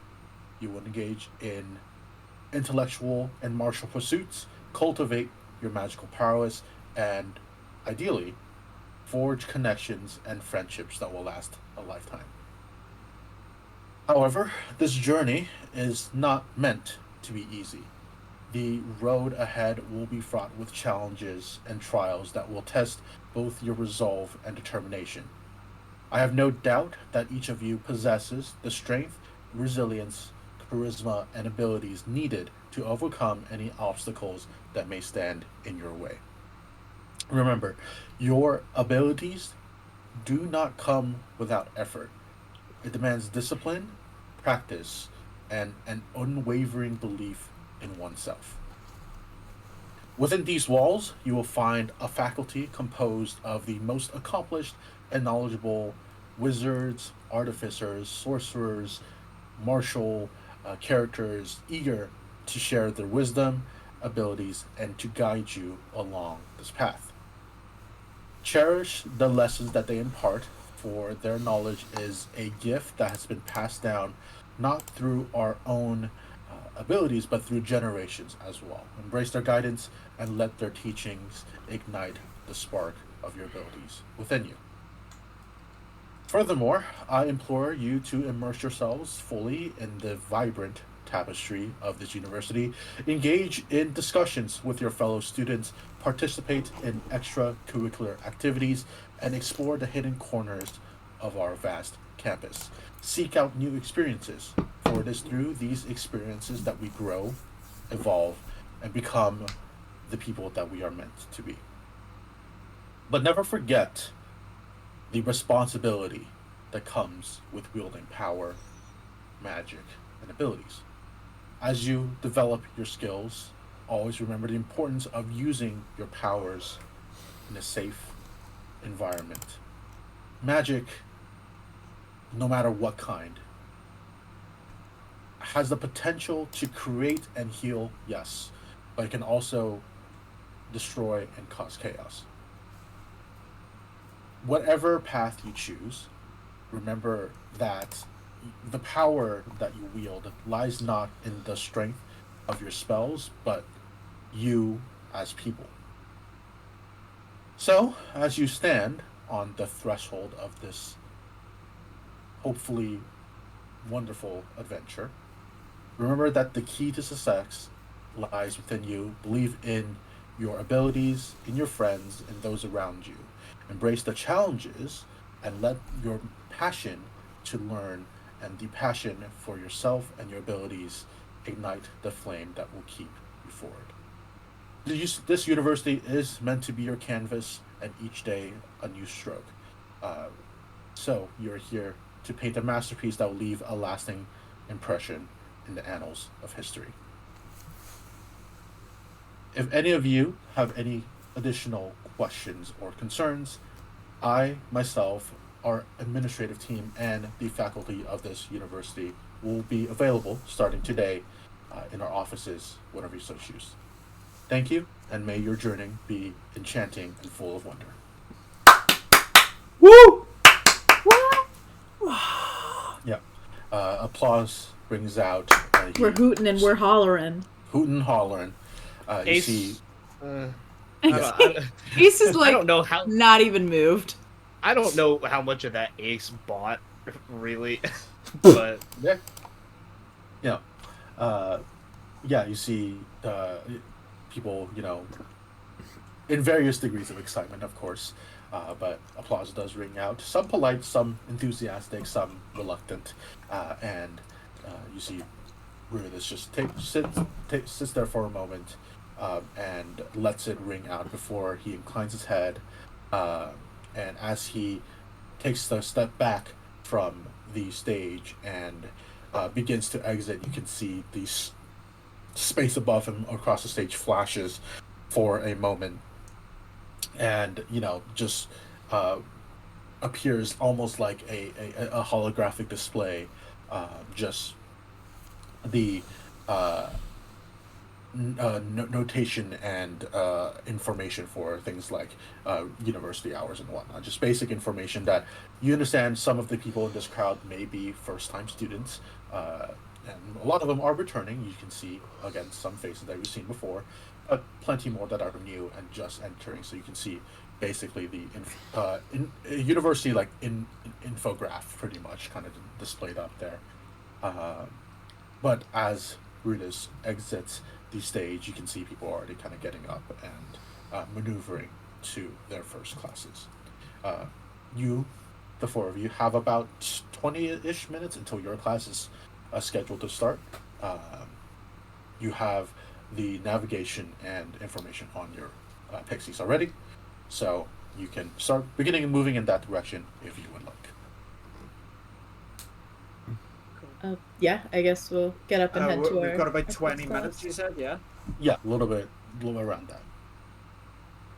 Okay, cool, then yeah, we might as well just head to the first class. Yeah, I think Kyler stands and kind of applauds Ruidus, kind of looking very grim and serious, but then immediately kind of returns to, cool, first class, as the seriousness of the moment passes almost as quickly as it arrives. Ace kind of surveys the three of them and sees that they're all very into this speech, and keeps their mouth shut. Drazian doesn't say anything. Drazian was politely clapping. Drazian doesn't say anything in relation to the speech. It wasn't like a super enthusiastic applause. It was this is what is done in these scenarios applause. Do I clock that? Does Ace clock that off Drazian? Is it pretty obvious? No, it's obvious to you that it was polite, and then you'll also notice that Drazian is looking at his hand again, which is stopped. It stopped resonating now. Ace kind of sidles over to Drazian and goes, I mean, that was kind of bullshit, right? He has to say it. A lot of these people need a lie to believe, or some kind of hope that things are going to be fine. He said what he had to say, but something that's not a lie about him is he is Disagiri. He's a dragon rider like me. My hand wouldn't have started glowing otherwise. Oh, that's what that was. You told me not to worry about it. Yeah, no, Okay, I sure. wanted to wait until. So did you not? Did you he's not the real know that he deal. was? Oh no, I was told. I was told that previous headmaster here, after Truearm, who ended up dying.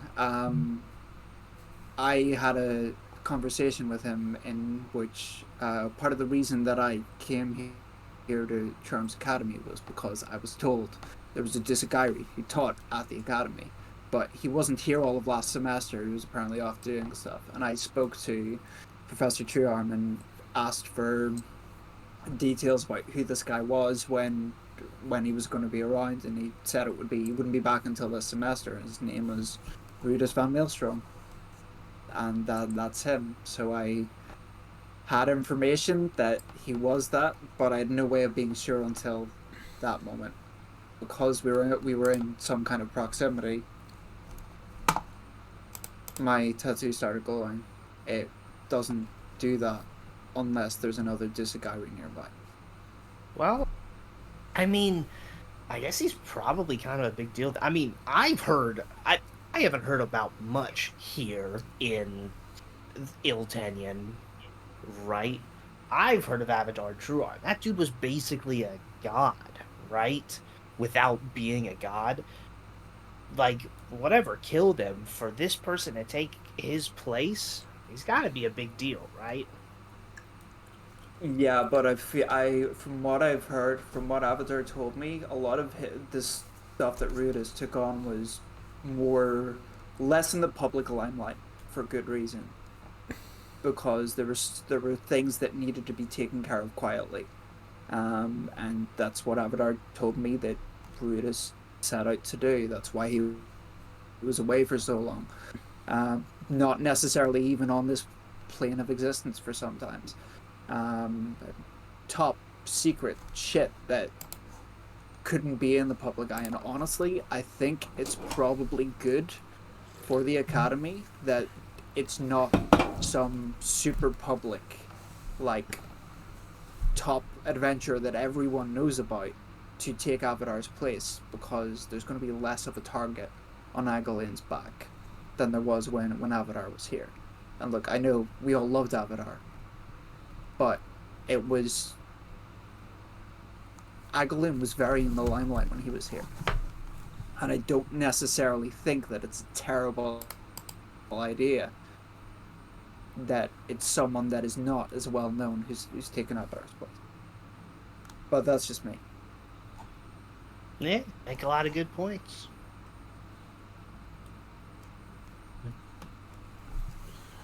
As the four of you make your way to your first class of the day, you only have the four main ones today, and then your electives and whatnot will be starting next week. But as we go ahead and move into the lecture hall, let's see here, 1 second. Cool.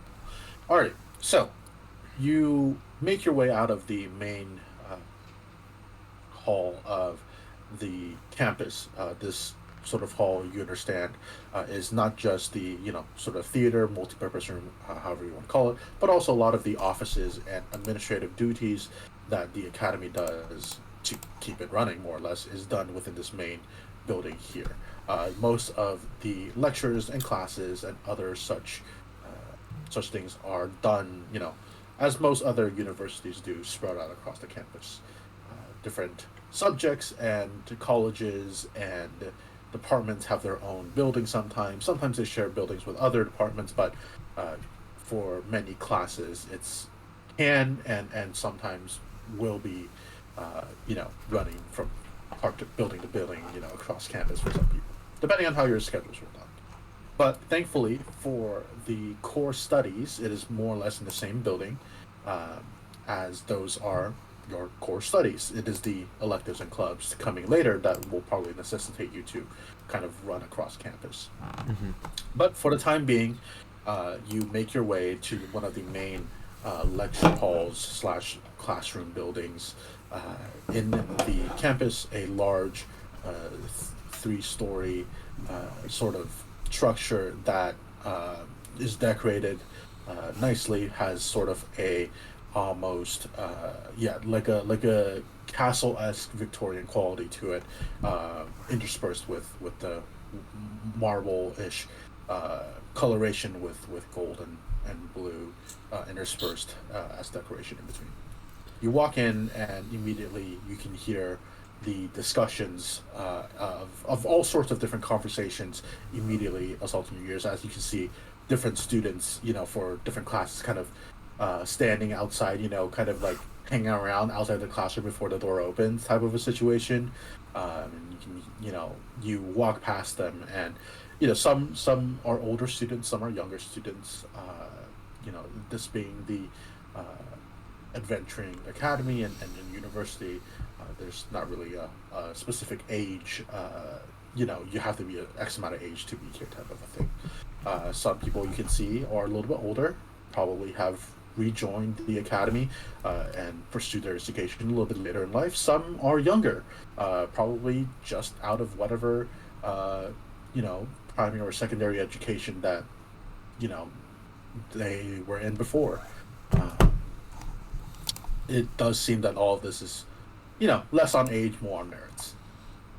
And as you walk through, there is this weird sort of not quite tenseness to it.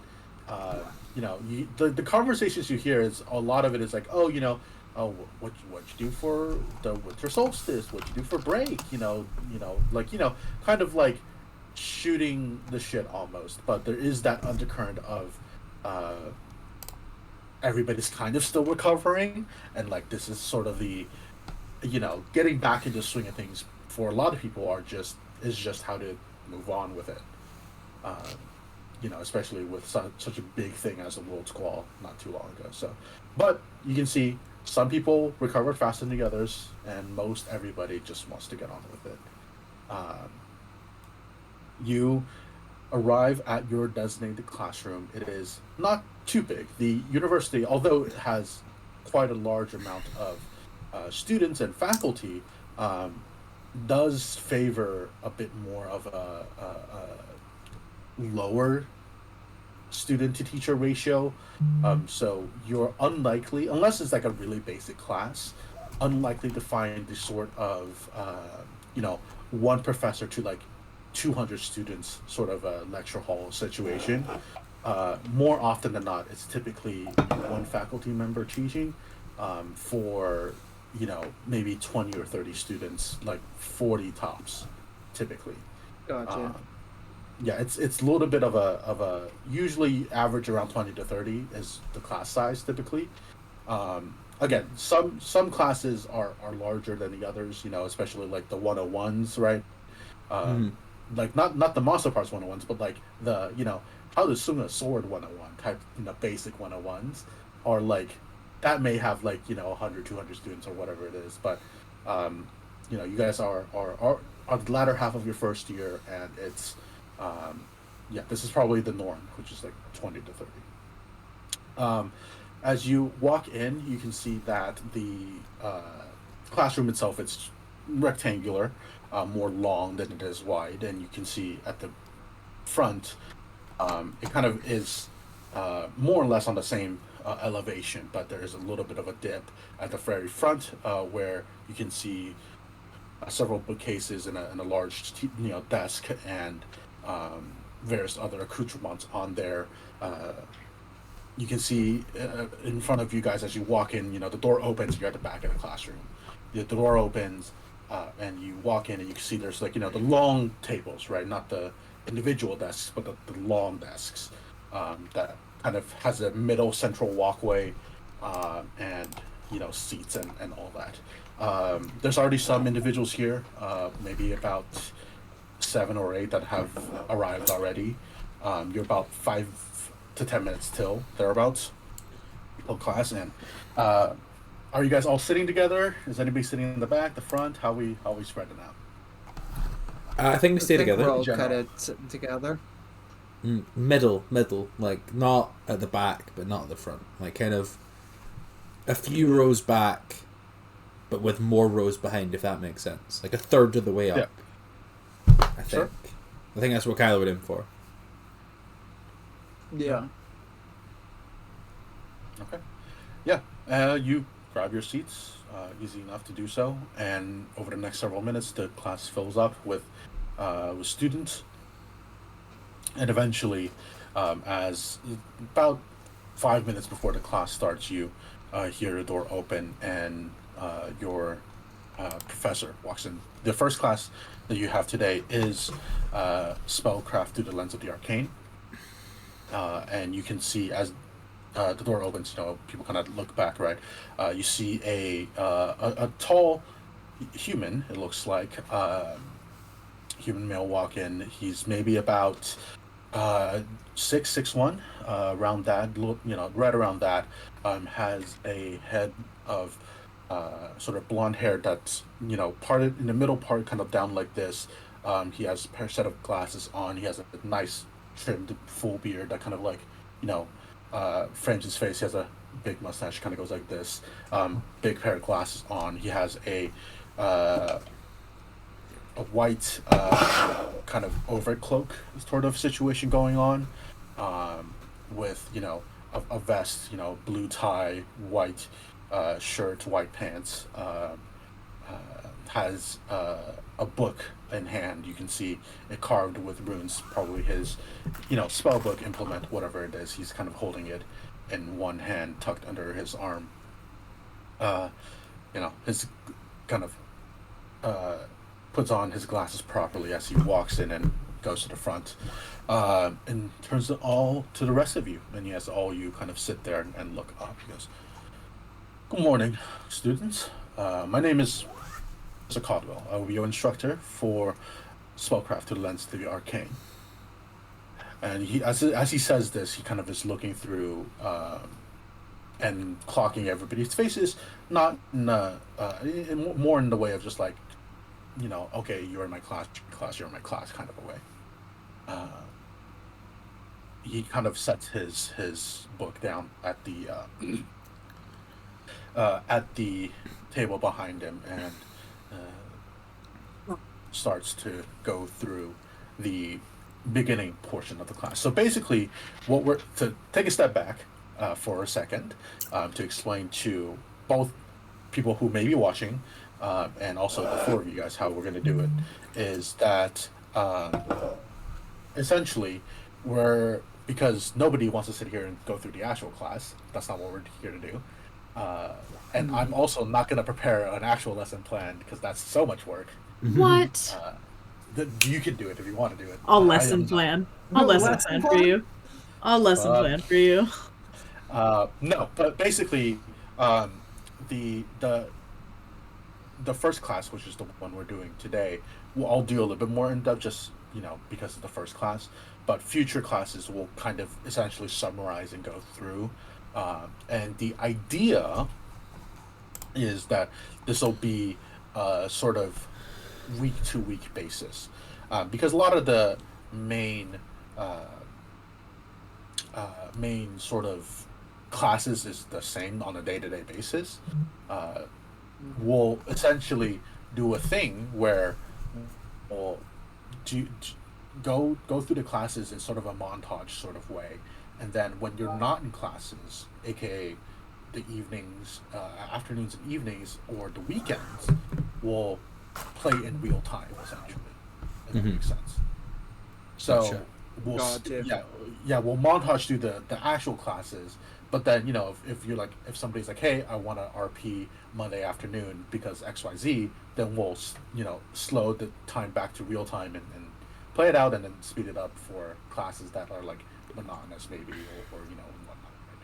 Now specific classes, such as if you have exams or specific trials or like testing, that we'll probably do in an actual RP, like an RP actual scene, rather than summarizing it. But for the first class, we'll kind of play through it slightly more in depth than I would normally, just to intro the professors and the classes and whatnot, and then for the rest we'll kind of do a sort of montage, a half montage sort of way.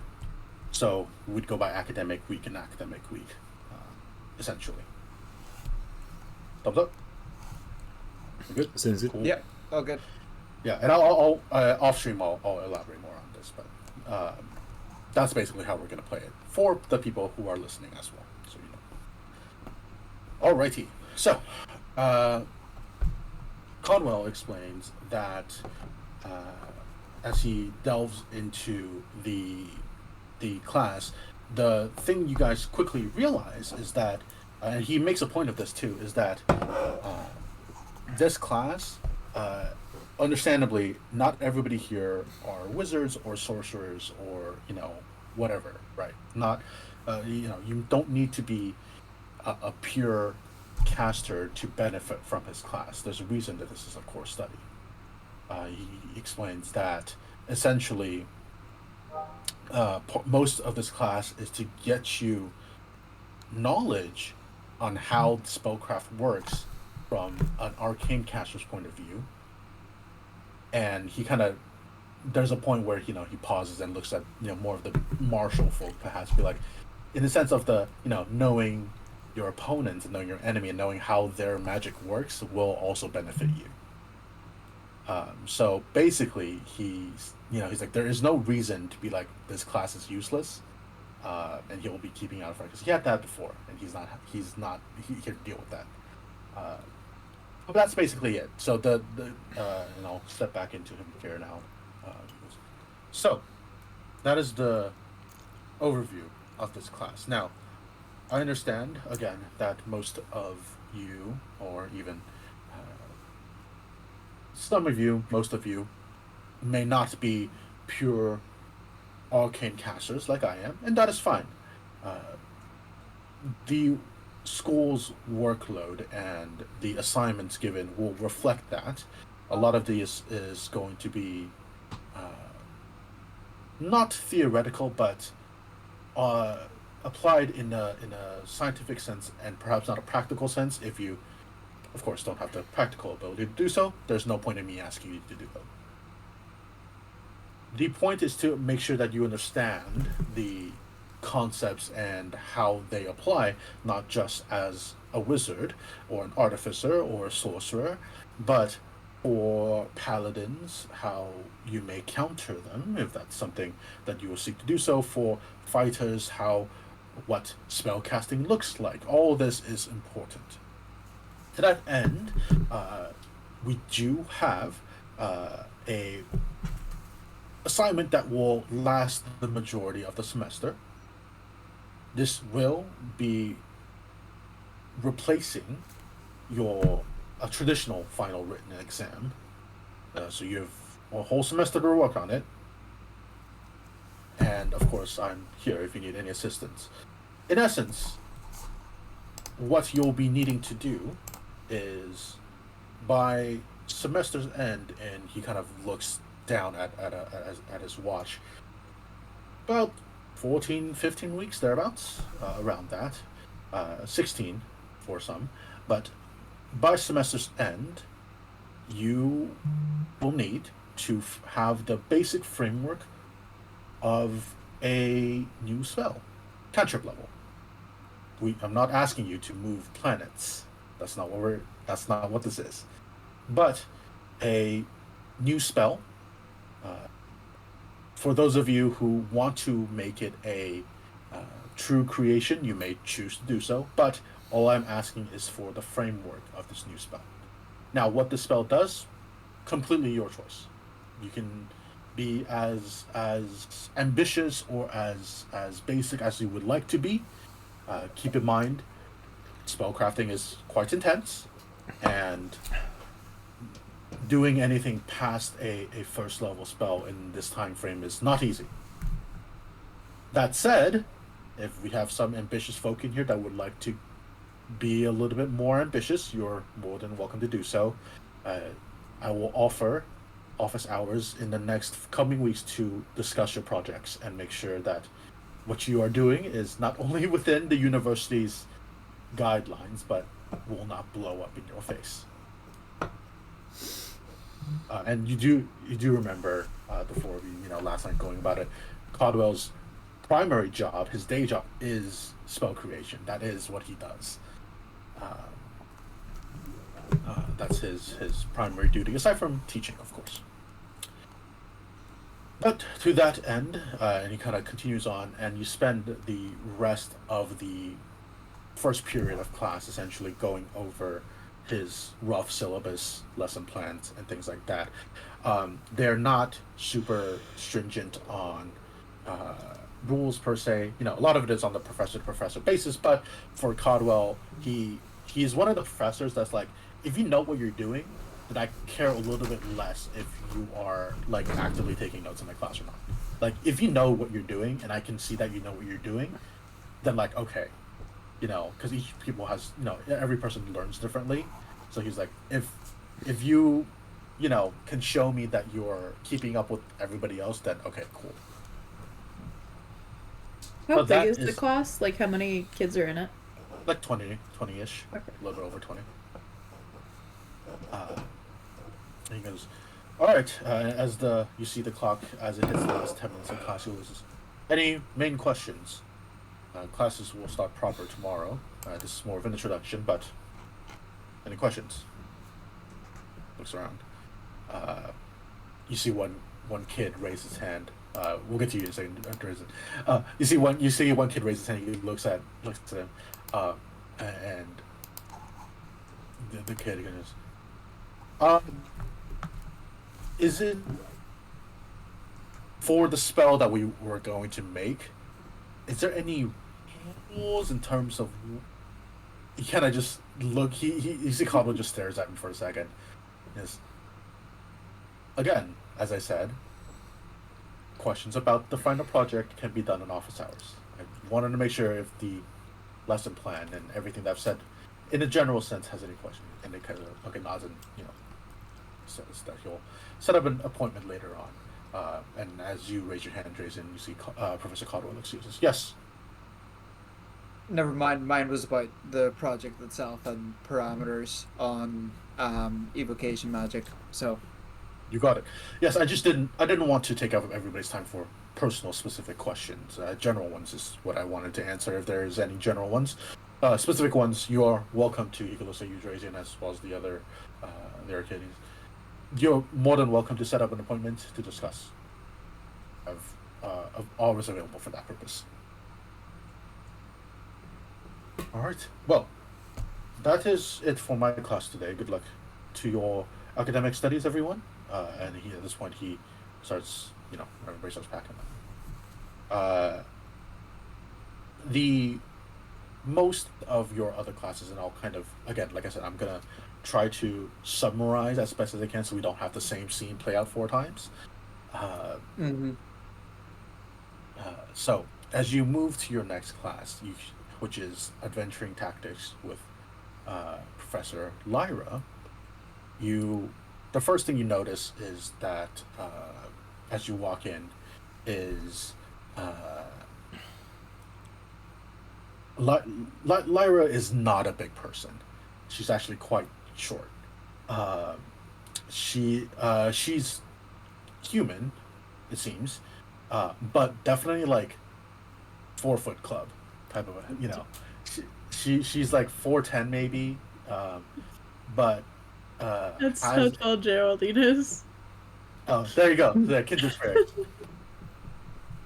There you Okay. go. And she is dressed in sort of like almost like sort of rougher leathers, but has like a hat and kind of a I don't know what they're called, like the kind of like the puffy hats that you would see, like it's very like Sherlock Holmes-esque, that sort of a hat. Okay. She has as you walk in, she is at the desk, writing in a paper notebook. She has a sort of corset-esque thing going on with like riding boots almost, and like leather like sort of brownish pants with a white shirt. Has various other gadgets and gizmos that are on her body. Feels like has like the vibe of, again, like a detective or a PI almost. You like expect like her to have a monocle or something. And that's the first thing you notice, that she's there ahead of time. And the next thing you notice is like this huge ball of white fur that's like next to her desk. And it is this like large, like basically like wolf dog sized, this ball of fur, with a little like Victorian like police hat thing, the black cap, like on its head. and it's just kind of like this dog, huge dog, Archibald, is kind of just like this. And you see Archibald has a brown harness on him too. Has like a big like flashlight behind, mounted on him, and like different gadgets and whatnot. She seems to be some sort of like maybe artificer blend. It seems she has enough gadgets to be it, anyways. Fair enough. Fair enough. But she her class is pretty straightforward. You can see that everybody, well, not everybody, a lot of the people who come in are just looking at the dog, or whose Archibald is just like this. You know how dogs sleep like on the side like this. Yeah. The cap on its head, and it is like very faintly snoring. You can hear. GB's gonna lean over to Drazy and go, Do you think they'll let us pet him? I don't see why not.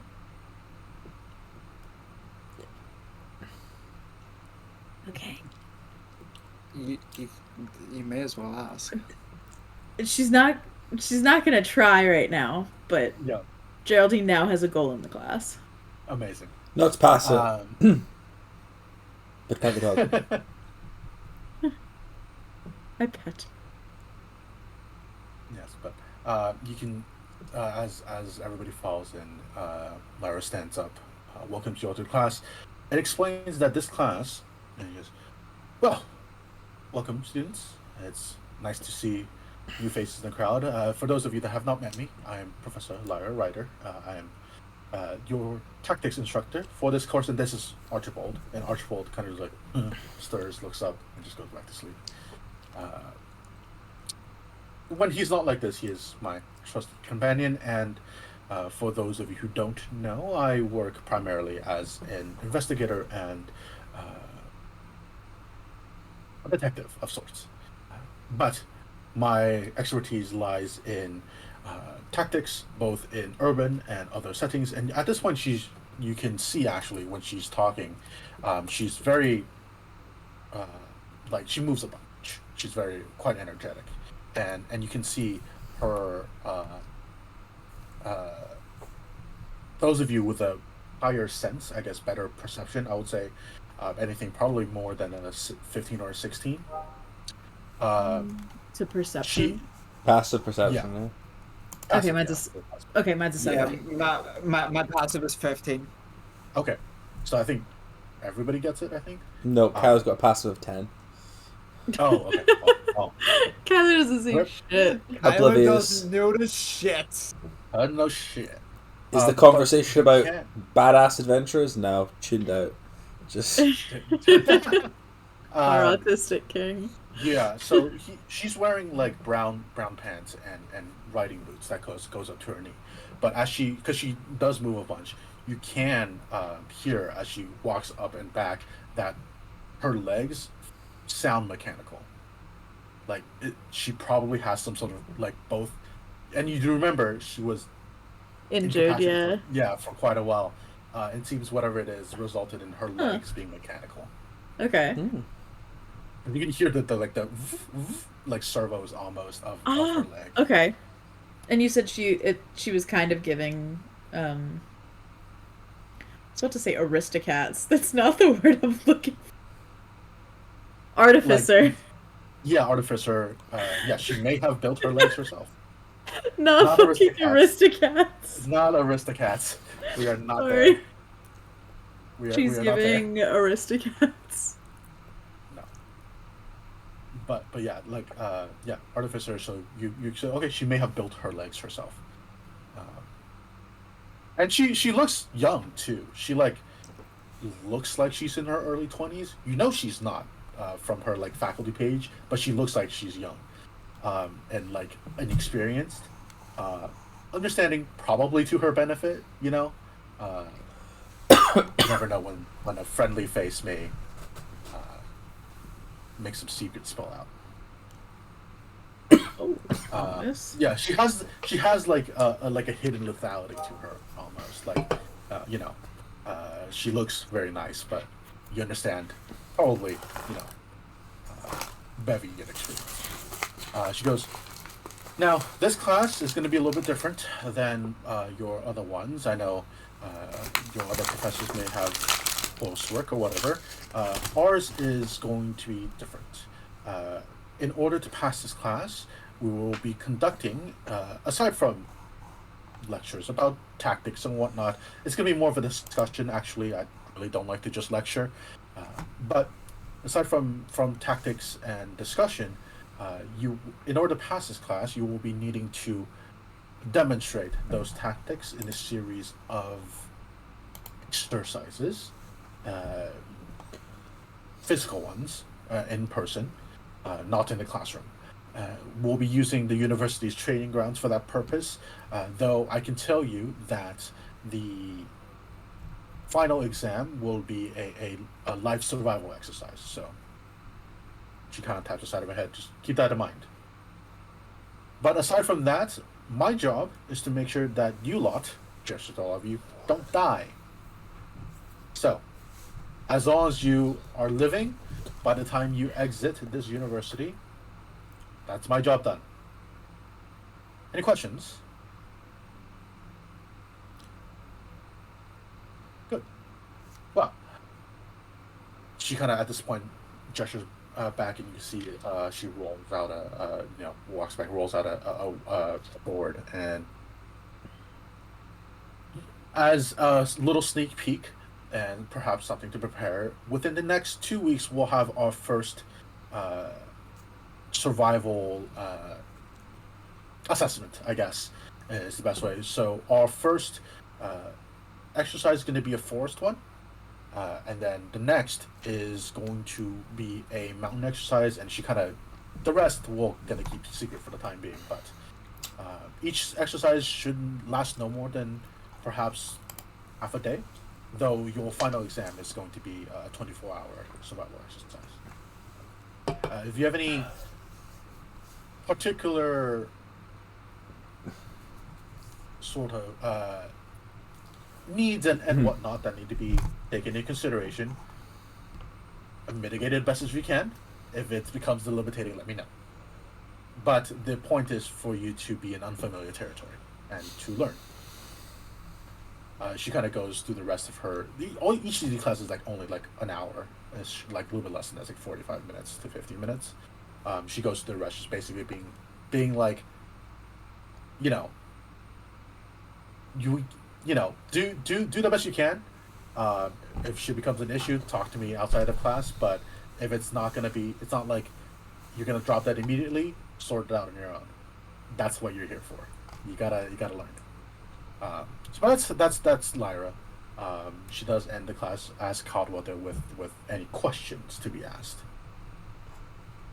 And if nobody has anything, you're free to move on to the next class. Cool. The other two we'll go through again rather briefly. Hilda is the next one, your monster parts class. She is an elven woman, dressed in forest camo green outfits, almost browns and greens, like she just walked out of the forest almost. She has the first professor actually that you've seen today that is just outright armed. You understand Caldwell has a spell book. Outright armed? Okay. Yeah. Well, Caldwell had a spell book. He can probably cast spells. Lyra, you didn't see any visible weapons on.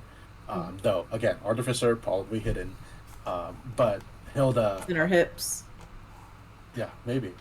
But Hilda, you can see the first one who has daggers at her hips. She has a bow slung across her back. She has wrist launched darts that you can see. She's just a lot of pointy things on her is what I'm trying to get at. A lot of pointy things. And she, when she explains, is very. She speaks in a more serious tone than the other two had been, in the sense that almost for those of you who may be a little bit more socially kind of aware of it, almost as if she's not really good at speaking to a lot of people, in the sense like she's not trained public speaker. Now, so she's very blunt, essentially, and everything she says, and she goes through, even just the hour that you sit with her, she is knowledgeable about her craft and can teach. She just doesn't sugarcoat shit, and she doesn't care to really. So like at a certain point, one of the students in the class asked her, like, oh, do we have to? Because she explains to you guys that part of the class is going to be hunting monsters, learning about their organs, their parts, a little bit of anatomy in there, right? And how to harvest and how to essentially do all that. There's a person that asks, like, oh, do we have to, like, what happens if we don't want to, harvest and dissect somebody? And then she basically just looks at me and says, toughen up or get the fuck out of here, essentially. Damn. Okay. Yeah, she's very just like, get on with the program, or why are you here? Get with it, or what's your problem? Not even that, just like, you're wasting your time if you're here and don't want to learn about it, type of a thing. Fair enough. Yeah, and she has that like, and she's some sort of like half elf, I think, is what you get at. Doesn't have the sort of same natural kind of, not grace per se. A lot of this is like, whereas like things, wood elves and people like that are like, a lot of it's genetically, they're used to being in forested environments, and like can naturally has that like sort of flexibility and agileness to it. She almost seems like she can, although it's very good, you can tell she's trained. Like she trained to make it seem like it's natural ability. Ah, so she's autistic. Got it. Okay. Yeah. Well, yeah. Yeah. We've met the autistic lecturer. Cool. Yeah. Mm-hmm. And your last professor of the day is Professor Reeves, who's the necromantic professor teaching ethics, which is quite fun. But you walk into her class, and the first thing you see is that like she is the most like, what you feel would be the most traditionally wizardy dressed. She has big kind of not witch hat, but like a wide brimmed hat with a feather stuck into it. She has a nice brown coat that she's wearing. What you can see of her arms, you can see there's some tattoos that kind of roll up her arm in a very kind of runic manner. You can see that she's young, maybe in her 30s or so. That's your best guess, around that. But the most visually striking thing is that her hair is kind of red and kind of goes into a blue gradient. Maybe dyed, maybe natural, you're not sure. And that she has a pair of really, really icy blue eyes that kind of just like, it's not glowing, but it's like at the edge of unnatural. Okay. And you can see she has a little familiar that's at her desk, like a two-headed salamander thing that's kind of like How this cute. big. It's like this big. It's tiny. I love that. And she goes through her class with a distinct seriousness to it, and explains that yes, she is a necromancer. No, she does not hide it. Yes, it is.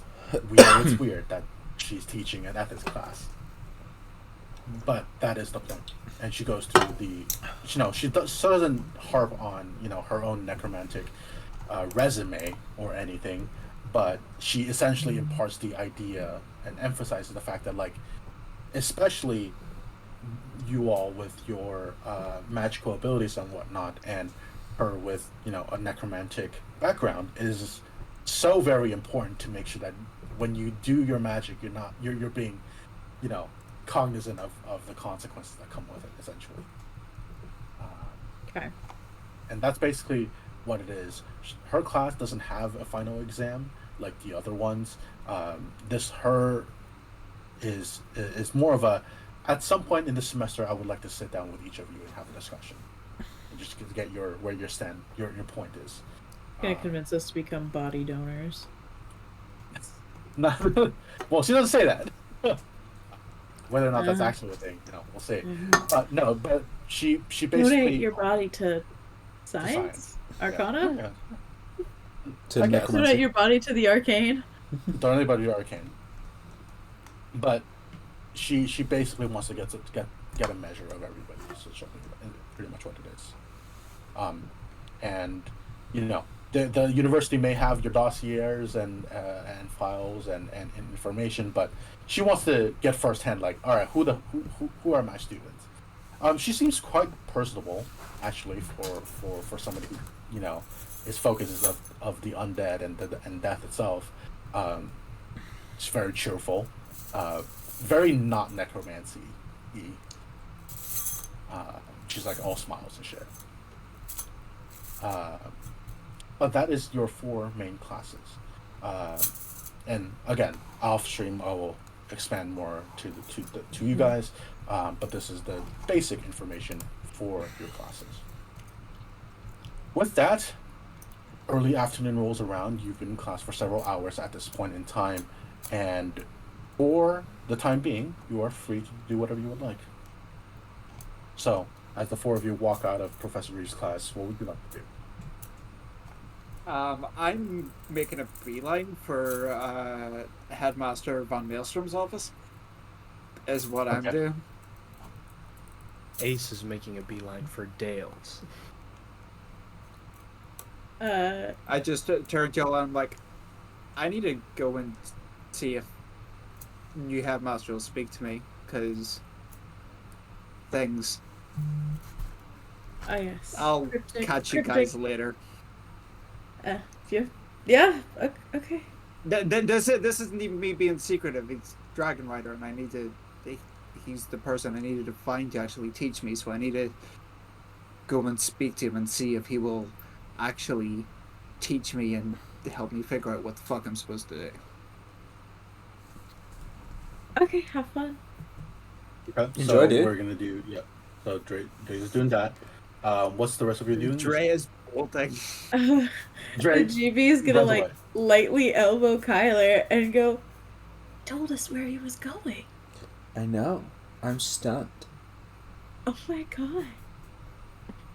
Wow. Just took the world ending, I guess.